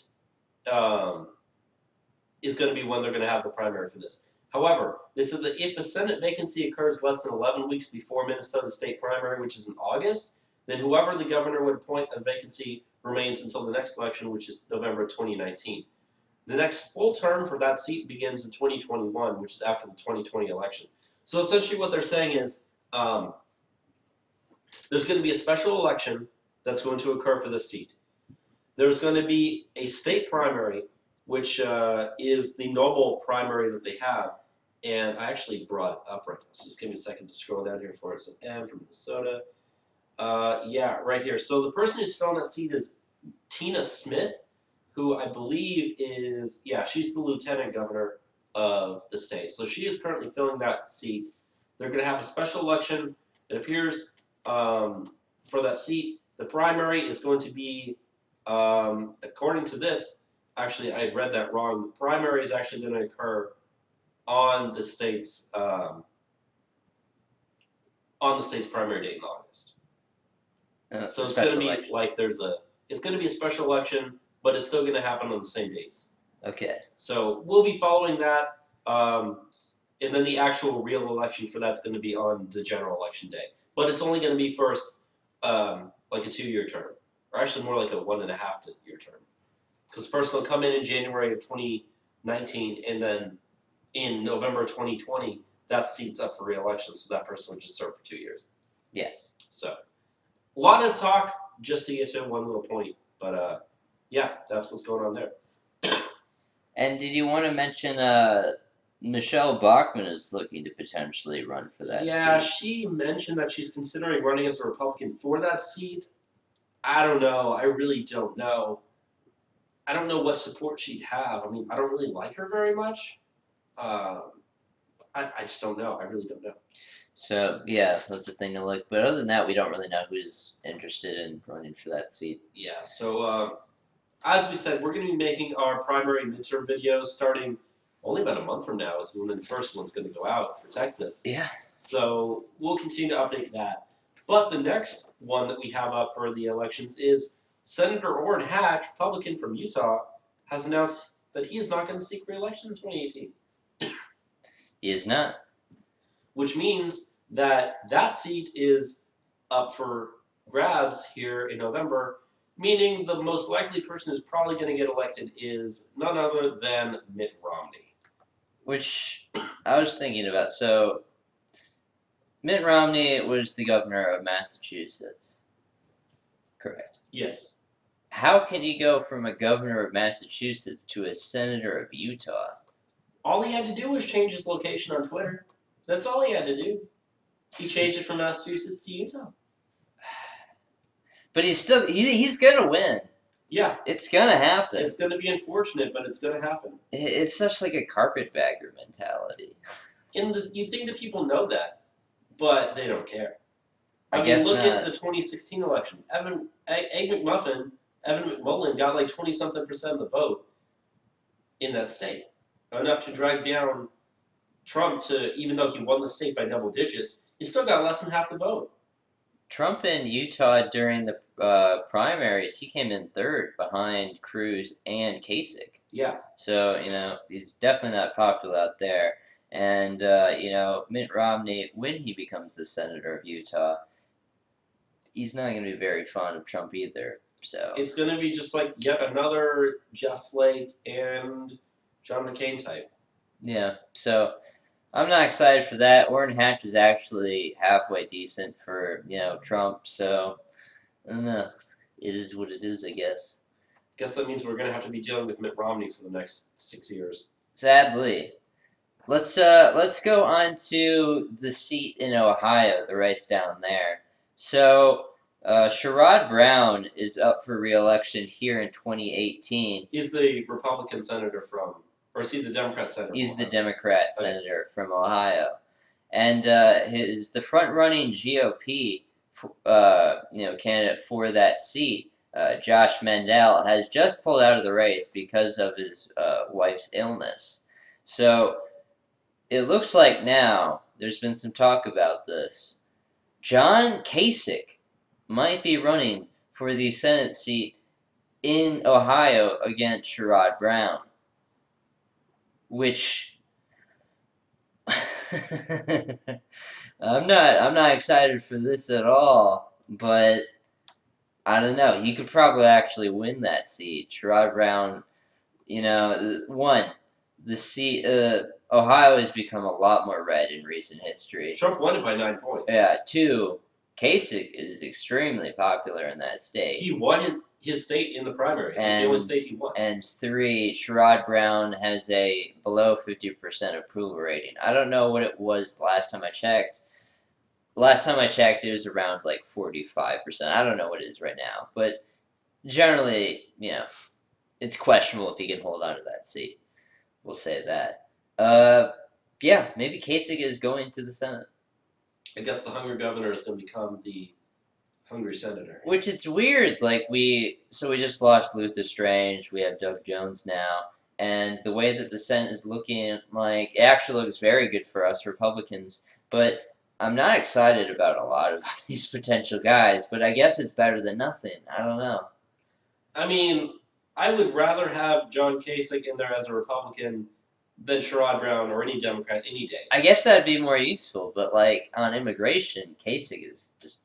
He is terrible. He's terrible. He's not going to help us out at all. So if you live in the state of Ohio and you are listening to this podcast and you are planning on voting, or at least if you're not a leftist, you need to vote in your primary and you need to vote for whoever is the person running against John Kasich if he actually does announce he's running in the Republican primary. You better get your butt out there in November and vote for the Republican in the general election, whether that be John Kasich or not. Yeah, sad enough to say, but I mean, I would do the same. Let's go on to this last stuff that we have here for elections, and this is in regards to some illegal aliens voting in Texas. Yes, there is a group, a public interest watchdog group, that is putting one of the Texas counties here on notice. And that group is the Indiana-based Public Interest Legal Foundation. They sent a letter to the Bexar County Elections Administrator, which if you don't know, Bexar County is where San Antonio is. Yes. Notifying it that it now faces federal litigation should it continue to deny access, as requested, to records related to voters that were later removed that voted in 2016 for failing to be U.S. citizens.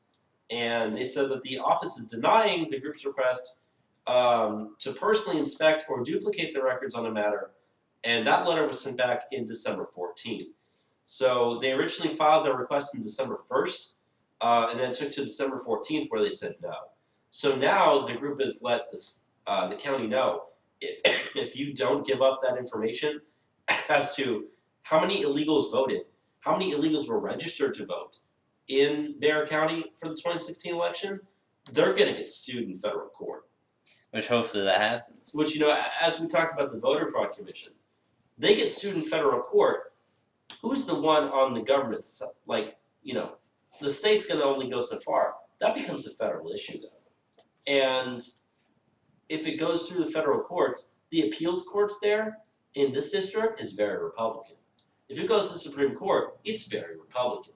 If it goes to the Texas Supreme Court, it's still controlled by Republicans. So I feel that if they do go the litigation route, yeah, it's going to cost a lot of money. But if you can go after Bexar County, where San Antonio is, and you can get them to give up that information, discover just how many illegals were registered to vote, just how many illegals actually voted, you're going to see this happen everywhere. Especially now that DHS is in charge of that Voter Fraud Commission.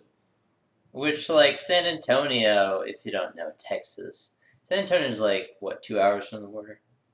No, it's more like 3 or 4, but it's pretty close. It's pretty close. There's a lot of illegal aliens. It's the biggest southern, city in Texas. There's a lot of illegal aliens there, and it wouldn't surprise me if these people are registered to vote. Yeah, they said that same group has litigation pending in the Southern District of Texas against Starr County, which is down on the border of the Rio Grande Valley. They said that, or at least the group is alleging, the Rio Grande Valley actually has more registered voters than resident adult citizens. They filed that one March 2016. So, pending litigation from almost 2 years And guess what ago. that district is? Very blue. Very. Yeah, they said according to the correspondence, Bexar County has until March of 2018, so I guess until March, to resolve the matter before a lawsuit is actually filed. So either way, we're going to get what we want. And I'm going to be very, very surprised, I should say, to read that little judgment that they come out with. Because let's say excuse me, sorry. Because let's say you find out that there were several thousand illegal immigrants that voted in Bexar County. That's just Bexar County. San Antonio is the 7th largest city in the country by population. By just, in general, like metropolitan area size, it's down to like 15 or 20 or something like that. I've looked this stuff up. So, San Antonio is a very liberal city, although there is a lot of conservatives, seeing as there's 3 military bases there. So it's kind of a mixture of the two. But that being said, the county itself is very blue. I mean, Hillary Clinton won it by a very big majority. But, like I said, that's just one city in one county in one state.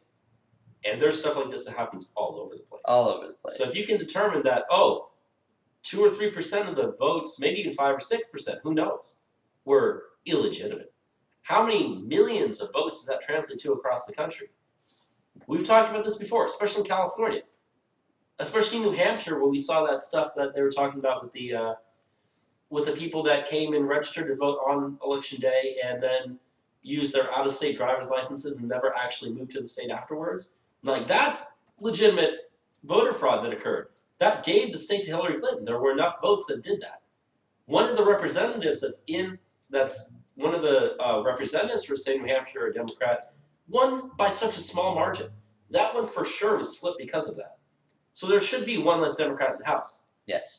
Trump should have gotten 4 more electoral votes. You start really getting DHS looking at everything regarding voter fraud across this country, now that the actual commission is done, you get the DHS with, like I said, the full force of the United States government, the full force of the law behind them. They're going to sue the crap out of these states. We're going to discover voter fraud that is rampant. Hopefully we'll be able to do something, whether that be voter ID or whatnot. You take that into 2020, Trump easily is going to win re-election. I wouldn't be surprised if he starts winning states that you wouldn't expect him to win. He might win, a state that's a swing state like Colorado or Nevada that have gone blue the last 3 elections. You might flipping those things. You do that thing like we were talking about in the census. You stop counting illegals in the census, all of a sudden, these states that have 6% of their population that's illegal, like California, guess what? They just lost power in this country. And everyday American states just gain power in this country. And it's going to be great if we can actually pull it off. So I hope that we can. So far, it's looking like it's going that direction. Yeah, and like Mexico gets to have requires IDs to vote. Canada requires IDs to vote. France requires IDs to vote. South Africa requires IDs to vote. If all these countries are allowed to do that, why can't we do this? Why can't we do that? Because there's powers in place that need illegal aliens voting. And, once illegal aliens lose the ability to have that, there's going to be a lot less advocacy for them because they don't have political power whatsoever. Because they shouldn't have any. The only political power they have right now is through the court system, which unfortunately is a lot of political power. But like you said, with the representation in California, there's at least 3 representatives in California that are there because illegal aliens are also there.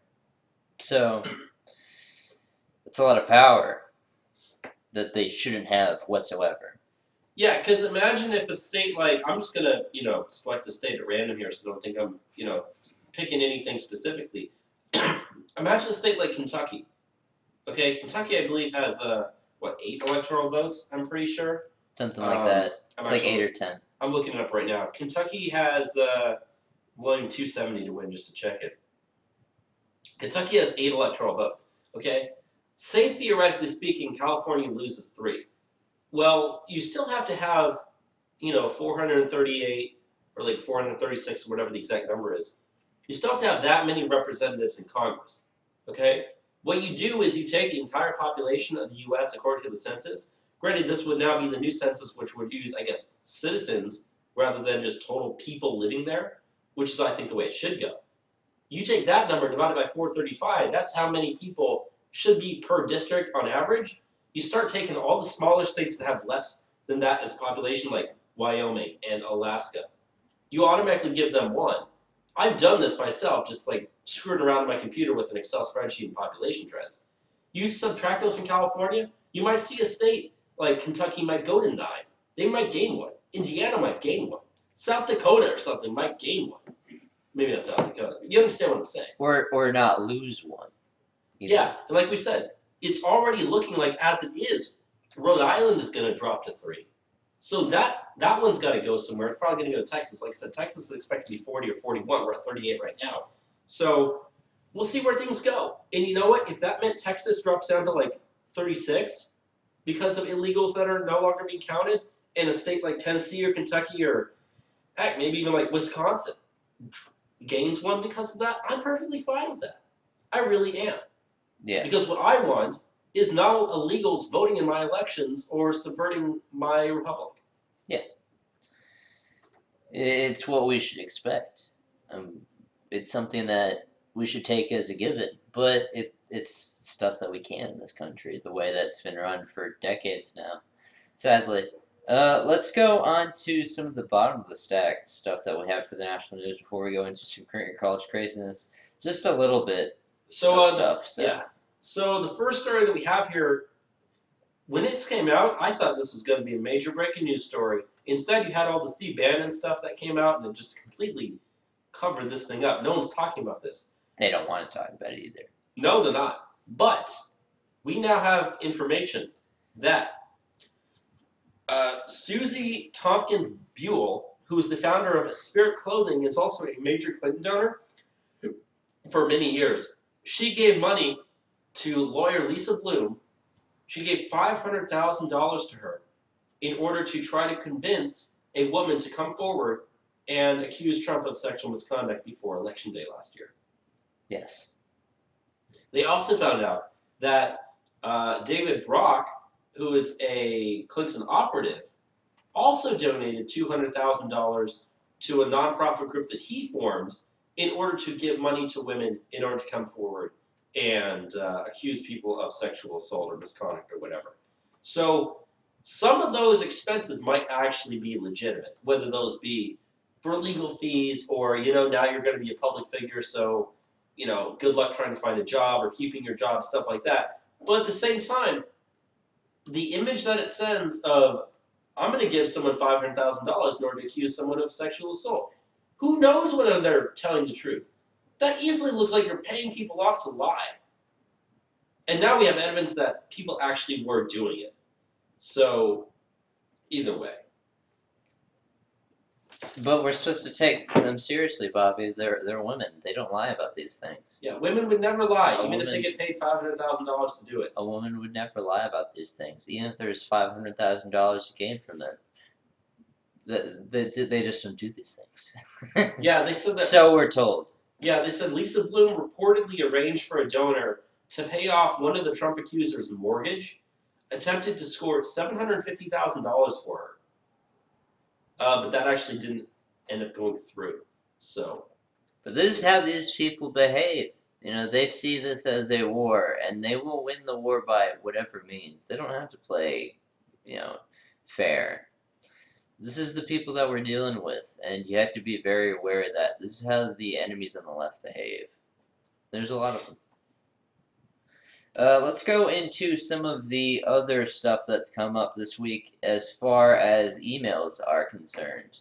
Yeah, we got some new information about the emails. So, so the first thing I want to bring up is there's been some emails released as a part of a lawsuit brought about by Judicial Watch that has evidence that shows that Huma Abedin, Hillary Clinton's top aide when she was at Secretary of State under President Barack Obama, she used an insecure personal email account on Yahoo. She would use her Yahoo to store state passwords. And then it got hacked by foreign agents. So yeah, they said that these people aren't very good with emails whatsoever. Yeah, they said the original hack occurred back in 2014. But the hacker, who was a Russian intelligence agent, Igor Shushkin, was charged with hacking 500 million Yahoo accounts. One of those was Huma Abedin's, and he had access to those accounts in 2015 and into 2016. So, yeah, interesting. Also, here's something funny. That same Shushkin guy that hacked 500 million Yahoo email accounts, that same guy used to work for the Russian investment bank, Renaissance Capital, which paid Bill Clinton $500,000 for a June 2010 speech in Moscow, a.k.a. pay for play. Yeah. So yeah, Huma Abedin, Hillary Clinton's not the only one that had negligence in regards to, classified stuff. She was forwarding State Department passwords to a private email. And we know that the emails were compromised through hacking. So, yeah. Good stuff. Good state of the world with that. But we also have some stuff as far as congressional investigations into the irregularities of FBI handling of the Clinton case, back in the summer of 2016. Republicans on key congressional committees say that they have uncovered new irregularities and contradictions inside the FBI probe of Hillary Clinton's email server. Just looking at the... Bobby, can you go into this for me? Yeah, so pretty much what happened was they have evidence, including passages in FBI documents, saying that the sheer volume of classified information that flowed through the Clintons' insecure emails was proof of criminality, as well as an admission of false statements by one key witness, according to investigators. They said they have secured written evidence that the FBI believed that there was evidence that some laws were broken when the former Secretary of State and her top aides transmitted classified information through her insecure private email server. They did, however, say that the name of the witness is redacted from the FBI documents, but lawmakers said that he was an employee of a computer firm that helped maintain her personal server after she left office, and who had belatedly admitted that he had permanently erased an archive of her messages in 2015 after they had been subpoenaed by Congress. So this witness admits that he helped her break the law. Yeah. So, the FBI is...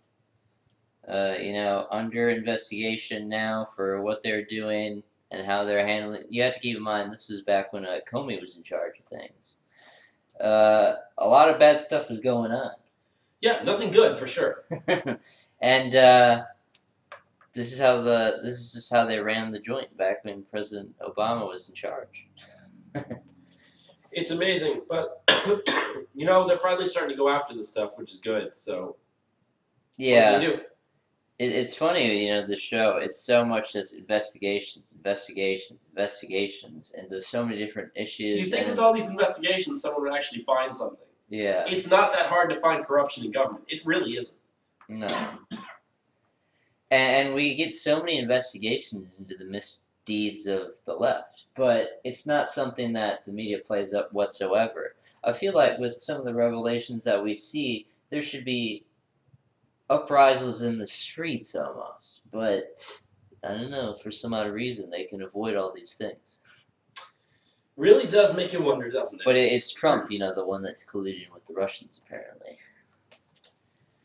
I guess we can go on to our last story then, right? Yes, let's go on to our last story Alright, before current year college craziness. Laptop's being slow at the moment. What's the last story? The last story we have is DNC Deputy Chair Keith Ellison has signaled his support for Antifa. Ah, yes, Keith Ellison. So Ellison was at a book fair. Yeah, he was at the book fair in Minneapolis. Yes. And he took to Twitter and he shared a photo of him holding the Antifa handbook. Yeah. That's what I believe it's called. Written by Mark Bray. Mark Bray. In this book, it goes on to, justify violence by Antifa members against right-wingers because, apparently they're stopping fascism or whatever. And, yeah, Ellison tweeted out and said that, quote, at Moon Palace Books, and I just found the book that strikes fear in the heart of @real Donald Trump. So, Ellison is essentially giving an endorsement of the book. He is. Yeah. He clearly is. Now, he's claimed that he hasn't read the book, but I think he knows what the book's about. Oh, he obviously knows what the book's about. He's not a dumb person. He pays attention. He knows exactly what he's doing. And, Antifa, they talk about how they're these political underdogs. They're fighting against the establishment. But, Ellison is the DNC deputy chair. He's second in command at the DNC. Behind Tom Perez. He is a high-ranking figure in the American government, and yet he is out here showing his support for Antifa. So, it kind of shows that illusion of themselves to be false. But yeah, this is some really shocking stuff. But Ellison, he's always been a radical. You look at his past; he's been a part of the Nation of Islam. I don't know.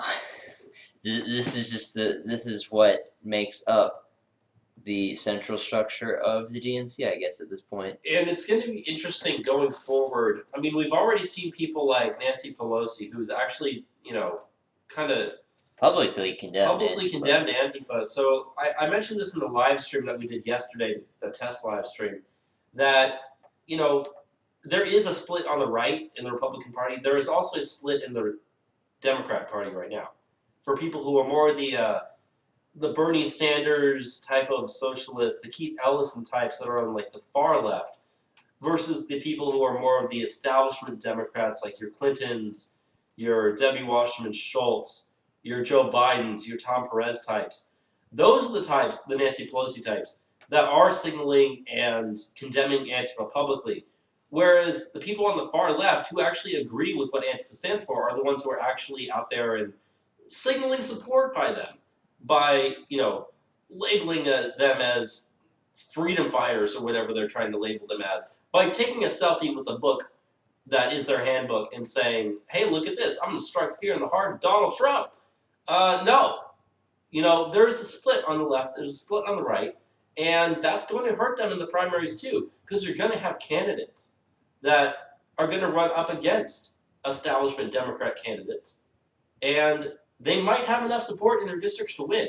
But the question is, if you elect a far left candidate as your Democrat nominee, is that going to be enough to win you those elections? I don't think so. And what they're going to do is, we've talked about this in the program before, they're sacrificing the middle to the Republicans. They're abdicating. Yeah, they're abdicating the middle. So, and I was just thinking, like, Keith Ellison, he lost the, chance at the DNC chair to Tom Perez, the little election they had. But what if, in the hypothetical, say he did win, and then he also tweets out this thing. Imagine this, the head of the DNC openly supporting Antifa in a book that advocates for violence in the street. That's the state of politics, as far as the Democrats are concerned at this point. It's insane. I don't know. There's not too much more to say to it, though, for me. No, I don't. I don't think I really have anything else that I need to say about it. Want to go into some career college craziness? Yeah, let's go ahead and let's do it. Current Year College Craziness, the segment of the show that keeps on giving every single week, the segment of the show where we talk about the crazy stuff happening on college campuses. Now live, Bobby. Live Current Year College Craziness. Let's get into this first story that we have, Bobby, and this is about some triggering that went on. Yeah, there was a student group at your hometown, the University of Wisconsin. My hometown. My home state. I'm not hometown. I'm not from Madison. Either way, it's Wisconsin, so this is yo people. So there's a student group that is part, or I should say is at the University of Wisconsin-Madison. And they're really kind of angry that when their team, the Wisconsin Badgers, went to play the Miami Hurricanes in one of the bowl games in the Orange Bowl, they got mad that their football team, while they were there, stayed in a Trump hotel. They said, quote, "It is absolutely disgusting that the very same people of color who contributed to lead their teams to a bowl game are being rewarded with a stay in accommodations owned by a man who is one of the biggest oppressors of people of color in this country." And, yeah. I bet they liked the hotel, though. I've personally never been to a Trump hotel, but I really want to stay at a Trump hotel just to see how good it is. I mean, they're not bad places. No, whatsoever. I mean, it's better than staying in the freaking Holiday Inn, I'll tell you that. Could have went there. It's cheaper there. But that being said, this little student group got triggered. And apparently they said they got a reply back from Larry Wall, who's the Vice President of Communications for the Orange Bowl. He told the Wisconsin State Journal, quote, "We are in the fourth year of a multi-year agreement for Trump National Doral to host the team for the Big Ten/SEC/Notre Dame side of our game, or in the case of a semifinal, one of the two teams." And they said Brian Mason, a spokesman for the Wisconsin Athletics Department, said, quote, "I have spent quite a bit of time around the players this week and have not heard it brought up as an issue at all." And finally, Todd Pritchard, Director of Media and Public Relations for the Wisconsin Alumni Association, said, quote, "The vast majority of interested travelers voiced no concerns about the hotel selection." He also noted that the rooms, quote, "sold out within hours." So, yeah, looks like the little student group just got kind of slapped back in the face there. They were offended on behalf of the players because they weren't offended whatsoever. They didn't even go. Yeah. They didn't stay in the hotel. They didn't go to the game. They didn't travel to support their school and their team. They stayed home and complained on their MacBooks. Once they saw that they went to a Trump hotel. And you know what's even funnier? The Wisconsin Badgers actually beat the Miami Hurricanes in that game. So, hey, maybe staying at the hotel actually helped them. Who knows? Oh, yeah. They got a good enough night's sleep to win the game, apparently. Apparently so. Let's go on to the next thing, and this is a story out of California in regards to the former University of California, Berkeley College Republicans. There was a California court this week that ordered prominent Antifa activist and middle school teacher Yvette Falarca to pay $11,000 in damages to Troy Warden, the, as aforementioned, former president of UC Berkeley College Republicans. The Superior Court of Amadea County issued the ruling after the dismissal of a restraining order filed by Falarca against Warden. Warden and lawyer Mark Mioser subsequently sued the teacher for attorney expenses and damages. Quote, Falarka and her fellow travelers in BAM, by any means necessary, /Antifa, need to learn that the California courts are not their personal playthings to use and abuse at the will by filing baseless and vexatious lawsuits. So, yeah, a member of Antifa is getting a little repercussions for their flagrant, abuses of the judicial system. It's nice to see the judicial system actually work out in our favor in California for once. It is a rare It's thing. very, very rare occurrence, but apparently I guess it does still happen, so maybe there's hope for that state yet. So yeah, I guess not college craziness, but craziness that's attacking a guy in college has been dealt with. It counts. It's good stuff. Let's go on to the next story that we have for current year college craziness, Bobby. So the next story that we have up, apparently there was this academic who said, quote, teachers must prevent the assimilation of whiteness. The SIT Graduate Institute recently published a thesis paper calling for educators to, quote, promote racial identity exploration so that students of color don't assimilate to whiteness. They said without active, ongoing efforts to cultivate ethnic pride, the paper warns immigrants and students of color will begin to see how society works, to emulate those whose behavior is acceptable and rewarded. Essentially what it's saying is, if you live in a society of white people, who act like a society of white people, you should not act like a white person, and you shouldn't assimilate. Because white means bad. I find it hilarious. Well, first of all, the author of this is Hadi al-Mohammed.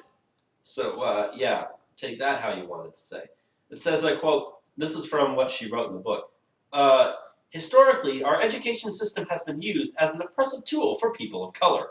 And then she contends, attributing the condition to the lack of representation within adults, distance caused by one-sided material, denial of racial tensions or experiences, and implicit bias from educators, classmates, and administration. She goes on to say the societal avoidance of discussing race furthers the perpetuation of whiteness as the norm and removes the value of marginalized histories and voices. We can witness the preservation of whiteness through immigration laws, the void of ethnic/racial identity exploration in schools, and the monocultured representation in classrooms. First off, I gotta say, what she said, we can witness the preservation of whiteness through immigration laws. That is the exact opposite of how our immigration laws work right now. Yeah. The Hart-Celler Act was designed so that whites are not the group that are being brought into this country. No, we've seen a dramatic drop-off of, white people coming into this country ever since we passed, Hart-Celler. It's actually much harder to, say, immigrate to the United States from the United Kingdom than it is from Mexico, even though, the United States is descendant of the United Kingdom. But yeah, it's crazy. The one thing that really irks me is this, the idea of whiteness as a norm. Like, lady realized that whiteness is the norm for the majority of the United States. Norm being normal, average as in a majority. That's just a fact. Yeah. Whiteness as the norm. This is an empirical thing that we can show. I don't know. It's weird stuff. Want to go into the last story we have for current year college grades? Yeah, sure, I'll go ahead. So, UC Davis is now offering a free course in power napping. Power napping. At least they don't have to actually spend money on this. They're offering a free power nap course taught by trained professionals. They said the campus has 25 locations where students can take their 20-minute naps on hammocks hammocks outside or on yoga mats in the dance studio in order to prevent them from sleeping in class. So they said that what they're doing is, like I said, trying to avoid students to sleep in class by offering a thrice weekly class throughout the school year at 25 different locations where students can then take a power nap in everything ranging from outdoor hammocks to yoga mats in a dance studio. So essentially what they're doing is, for the first 5 minutes, trained instructors lead the students by settling them in, calming them down, and then there's a 20-minute power nap, a gentle wake-up call. Nap time has now become a class. You know, when I had nap time back in like kindergarten, That's only when I had it. I was gonna say that's only when I had it as well. Half the time, I couldn't even fall asleep. I mean, to this day, it takes me a while to fall asleep. So you're never gonna see me taking a power nap for 20 minutes. I'd just be laying there playing on my phone for 20 minutes, if anything. The idea that people are spending money on this thing, though. Now that's the real kicker. But this is the state of academia these days. It's an odd world, these colleges. But yeah, that's all we have for current college craziness this week. Obviously, college isn't in session, so stories are kind of down this week. But with that said, Bobby, do you want to go into some international news? Let's do it.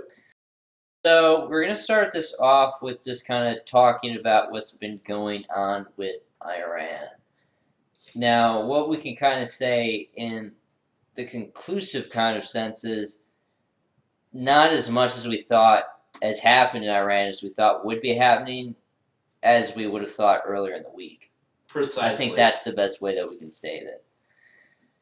At the beginning of the week, Iran was absolutely be terrible, and it wouldn't be good for America. We don't want to spend any money on this. I don't want to have to go to war in Iran for any reason. So why are we saying we would support these people? They're so quick to say that. But now it looks like, you know, all of these protests have pretty much died off. I remember seeing some things. There's only around like 60,000 people that were even engaged in these protests. It was very small comparatively for what they were making it out to be. They made it out to be pretty big. And also you need to remember there was also protests that they weren't showing on TV, which were pro-regime protests. And these rallies were larger than these anti-Ayatollah regime protests. Yeah. So, like, we were really getting gaslit in a way to think that regime change would be something that we want to support. Oh, we need to spread democracy to the world. But turns out the Iranian people don't really want that. And I want what the Iranian people want for themselves, which is for us not to get involved with their politics. If Iran, I said this yesterday in the test live stream, if Iran wants to be more of a secular, Western, free type of society, then go for it, let them do that. If Iran wants to be an authoritarian, hardline, Islamic society with Sharia law, go for it. I don't care. That's their country, it's their territory, it's their people, let them decide. Why should we be getting involved? We shouldn't. Which, I mean, thankfully, since it's died down, it looks like we're not going to get involved, so yeah, at least there is some good news there. So yeah, I don't know. There hasn't really been that much more coverage. Like, they really played up the protest. I watched like a couple of them on YouTube. There were protesters shot to some killed. I heard there was 6. So 6. I heard there was 10. So I don't know. People did die. Guess these were really bad, but still, I don't want to destroy the entire region by trying to take out the government because a couple people died in a protest. I'm sorry. It's not worth it. You want to move on to some Europe stuff? Yeah, let's move on to some Europe stuff here. So the first thing that we have out of Europe is some information from the UK and how they are deporting people. Well, it turns out that just 1 in 5 child migrants that gets caught lying, so that's only child migrants that gets caught lying, 1 in 5 of those are actually kicked out of Britain. 1 in 5. 1 in 5. They said that records revealed about 2,644 adults were caught lying when they entered the UK from 2010 to 2016. Only 580 of those were kicked out after being caught posing as a vulnerable child. They said that 2/3 of the 602 claimants whose age was challenged in 2017 turned out to actually be over 18 years old. So 2/3 of these people that are saying they're kids are probably adults. At least the ones that, you know, could be questioned, if you understand what I mean. Yeah, so You know, it's the government's job to deport these people, and they're not doing it. And the people are getting mad, very mad. And the political class in the United Kingdom acts like they can continue to anger these people indefinitely. And they have them over the barrel with censorship in that country as it is.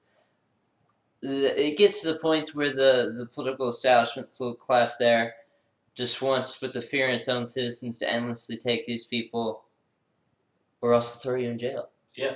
That seems like that's what the reality that they're living with now. And it's just sad that this is supposed to even be considered a Western nation, because why can't you run yourself? I don't know, it's bad stuff. I don't know. Well, let's move on to the next story, though. We do seem to be having problems with the stream. Yeah, we are having problems with the stream right now. It keeps going back and forth. So I'd say if you are watching this, go ahead and just reload the page, and that might fix it. But we are having some streaming issues, but we're not going to stop. We're just going to go ahead and keep going. Yeah, we're at the end of the show pretty much anyways. Let's go into the next thing I want to talk about, and that is Germany is starting to enforce hate speech law. Germany is set to start enforcing a law that demands social media sites move quickly to remove hate speech, fake news, and illegal material. Sites that do not remove obviously illegal posts could face up to 50 million euros in fines per incident. The law gives the networks 24 hours to act after they have been told about the law-breaking material. Social networks and media sites with more than 2 million members will fall under the law's provisions. So that includes Facebook, Twitter, YouTube, Reddit, Tumblr, the likes. And yeah, it's kind of like Orwellian. It is Orwellian, because essentially what they're doing is they said that as well as forcing social media firms to act quickly, the NetzDG, which is what the law is called, requires them to put in place a comprehensive complaint structure so that posts can quickly be reported to staff. Which most websites already have that, but essentially they're just saying that, you should be able to flag all content that you see no matter what it is, and have a way for companies to do that. Most companies already do that, so in that regard, it's just essentially saying it's forcing smaller companies and smaller websites that don't have that ability yet to say, you need to do this, otherwise you're facing a fine as well. Yeah. So, yeah, mass censorship.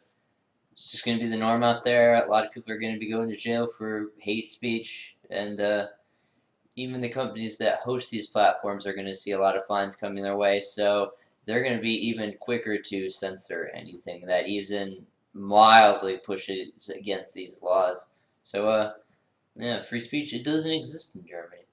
It doesn't. Thank God we have whatever we have left here in the U.S. Yeah, but whatever we do have here, because this show, it wouldn't be allowed in Germany, that's for sure. Of course not. But the German government also has something else that's coming out this week, in that they've finally actually admitted that a rise in violent crime is linked to mass migration. The study was conducted by the German Federal Ministry for Family Affairs. They actually did find a direct correlation. The study looked at the period between 2014 and 2016 in the state of Lower Saxony, found that before the migrant crisis, violent crime had only increased by 10.4%, compared to after the height of the crisis, where the number had dramatically increased to 92.1%. And they said that migrants have been shown to commit far more violent acts proportionally to their size of the population in Germany, essentially, per capita rate. And according to the researchers, they accounted for the suspects in, according to researchers, they accounted for suspects in 1 in every 8 violent crime cases. 1 in every 8? Yeah. That didn't need to be there. No. And so you could drop your crime by an 1/8 if you just never let these people in.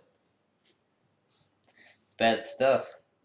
And, per percentage-wise, okay, an 1/8 doesn't sound dramatic, but per capita, it's a dramatic increase by bringing these people here. Yeah, because migrants, as big of a problem they are, they're only like 5 or 6% of Germany right now. They're only a couple million. So an 1/8, I mean, an 1/8 is, let's see, 1 out of 8, that's, what, like 12.5% we're talking about. They only make up, like, let's say maybe 6% at most of the population. I don't think it's that high. I think it's a lot less. We're talking there's a 2 to 3 times higher likelihood that these people As are far going to as be committing Germany, violent there's about 4 million.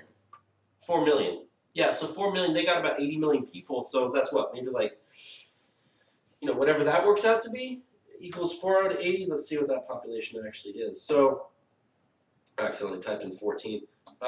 Yeah, 4 out of 80, so they're 5% of the population. Yeah. 1 in 8, that's 12.5%. That's about 2.5 times more likely that these people are to commit violent crime than your average, everyday, basic, regular German person who lives there. Yeah. Ethnic Germans, I should say. So really, really, really bad stuff.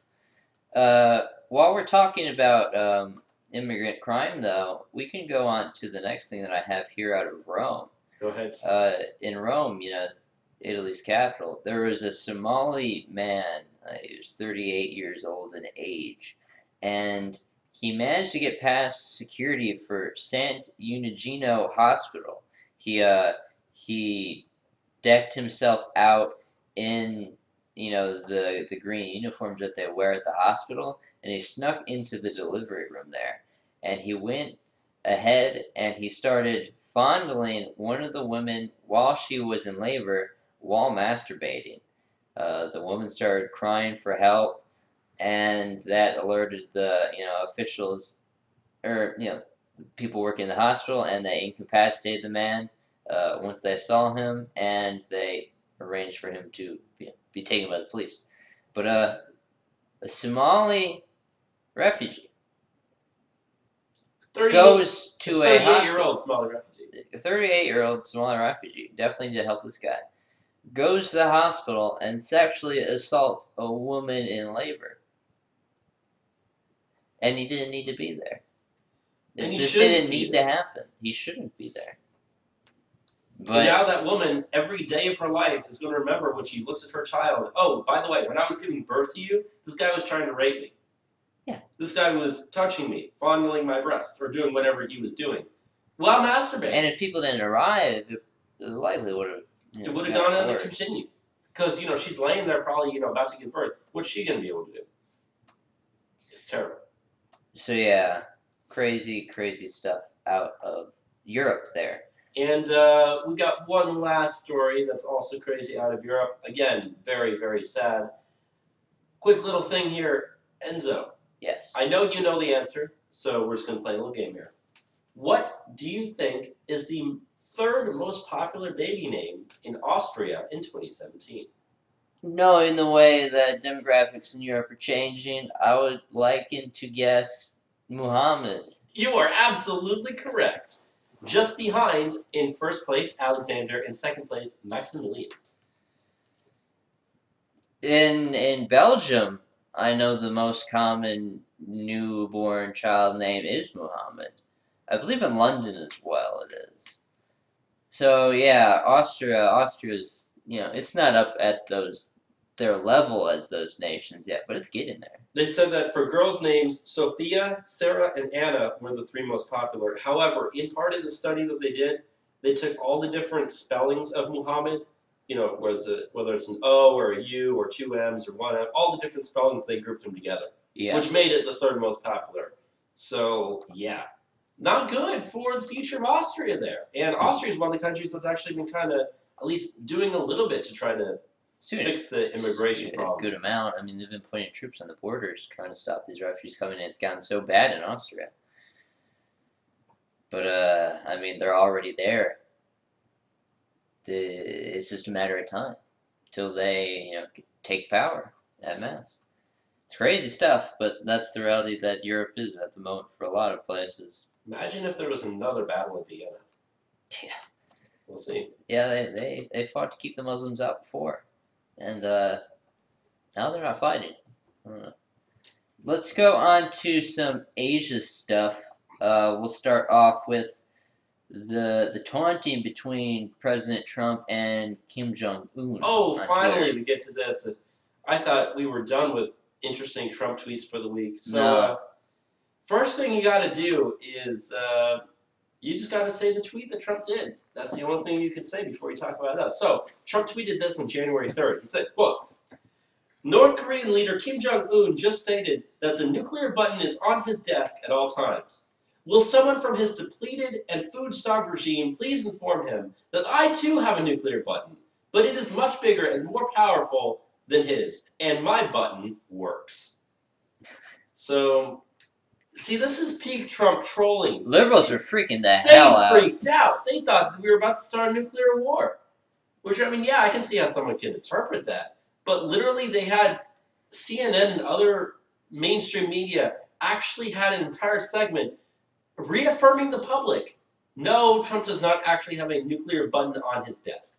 And you know, I think Trump should. And I mean this as a sarcastic thing. He should literally go to like Office Depot or Lowe's or wherever you get the little easy buttons. Yeah. He should get one of that, take a Sharpie, scratch out the word easy and write the word nuke. And stick it right there on his desk and then for tweet the world that. to see. Then tweet that. Take a picture of it and say, got my nuclear button, guys. That would freak the left out even more. That would be funny. You thought that they'd be complaining about mental incompetency before? Oh my gosh, imagine if he did that. But it's the best troll ever. Because he's obviously having fun with a very tense situation. But, like, what we see right now going on in North Korea is, like, they're actually in negotiations with South Koreans for the first time in years right now. So, you know, a lot of people were saying, like, oh, no, he's bringing instability. But, you know, you might be able to even say he's bringing pressure. And you have to remember, this is all in context of something we haven't talked about in the show, barely ever, and it seems like people are forgetting about. The Winter Olympics are being held in South Korea in a month. In a month? In February. We're a month away from the Olympics, 50 to 60, 100 miles from the border with North Korea. The entire world is going to be focused on that, with this as the overshadowing factor behind it. Yeah. I mean, you think our international news is kind of crazy right now. Imagine when we start covering Olympic scores. Yeah. I'm definitely going to do it. I don't know about you. Now, one thing that Trump said was his button works, which goes into, you know, in contrast, the North Korean button doesn't work.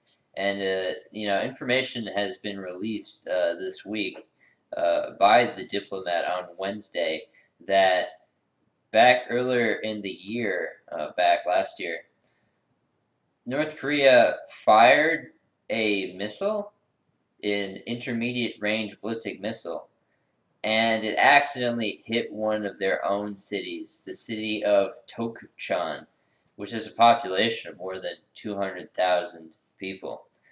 So the missile was launched from an airfield just over 40 miles north of Pyongyang, and because of engine malfunction, the projectile only lasted a minute into the test flight and traveled about 25 miles northeast before hitting the ground. Now, yeah, there's been considerable damage to where it landed, as far as industrial and agricultural buildings have been destroyed. So, yeah, North Korea dropped a missile on itself. Now, there has been no confirmed reports of deaths in the city as a result of the failed missile test, but at the same time, you're not going to find you're never going to find that out. You're never going to know.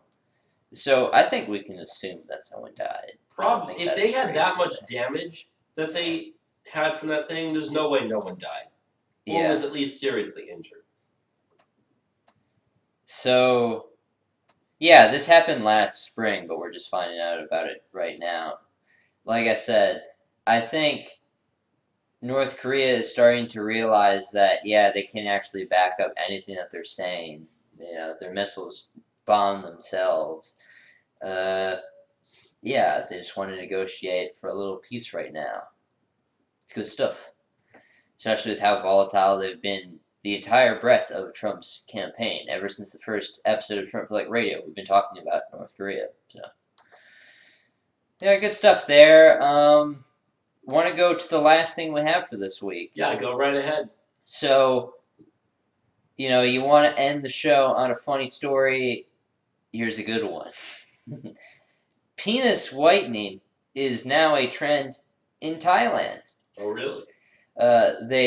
the Lelux Hospital in Bangkok, Thailand, now has a procedure that allows you to whiten certain parts of your body, including the penis, which they are saying they receive 3 or 4 clients per day going there to whiten their penis. Interesting. They have to be careful, Enzo, because it's a sensitive part of the body. It is. The procedure costs around $650. They have to do it over 5 sessions. But yeah, apparently they say that there's no pain with the procedure. They say they're also, the same hospital, they're looking into, quote, 3D vaginas, where they inject a woman's fat into their vagina to make it look more plump. Ugh. So, yeah, kind of gross. So, yeah, um, this hospital is working on some interesting procedures at the moment. They also, back in 2016, in January, they had a commercial that received some backlash because it had the slogan, "Whiteness makes you win." So Hey, I mean, and they're whitening their penises. I guess, hey, if it brings in the customers, do what you gotta do. So yeah. Well, I'll tell you one thing. At no point can I ever see myself in a situation where I have to ask a person whether or not they've had their penis whitened. Hopefully, you don't either. No, hopefully not. But that being said, there is one thing that we can hope for, What? and that is another great episode of Trump Public Radio. Because we're pretty much done, right? Yeah, we're pretty much done for the week. So yeah, this has been our first live show of Trump Republic Radio, and this is something we're looking to be doing every single Sunday now. Yeah, so for those of you who did actually get to tune in and watch this live, please leave us a message. Tell us how the stream went. I know we were having issues, and I'm not sure if we're still having issues right now. At least it seems like the chat's still working, so that's pretty good. It's like it's still buffering, so you know, we'll just have to see. And well, I just had to fix it with the feature if there was any problems, but yeah, you know, there are a lot of people I know that just have Trump Republic Radio in their RSS feed. We never even mentioned that we're going to be live. This is our big surprise for 2018. But we also have, you know, the Facebook page up now. Go and give that a like, you know, and you can just get the links through there to the live streams. And next time, you know, same time, Sunday, 3 p.m. Central Standard Time, we'll be going live. And, you know, you comment anything in the live chat, we'll respond to it within reason. yeah, as long as it's, you know, like adding to the discussion. One last thing I do want to say is if you are a listener from YouTube, who's either listening to this or watching, because we're recording the video as we're streaming it. We're gonna upload it to YouTube as well. We are looking to live stream on YouTube as well as YouTube, like we're doing right now. So give us a little while, and we're gonna get that up and running as well. So we'll have multiple different platforms. But as I said, we'll continue to let you know as it goes. But yeah, big stuff in this new year, and we're looking to get, you know, real into this live stream stuff. Hopefully, it makes the program much better, and we can only make it better though, you know, by having audience participation. So, you know, come check out the live stream. I think you'll enjoy seeing how we do this show. Yes. So with that said, I have nothing else to say. I just want to say thank you for listening to another episode of Trump Public Radio, and have a good one. Goodbye, everybody. Goodbye. Good with the time. And then I guess Stop recording.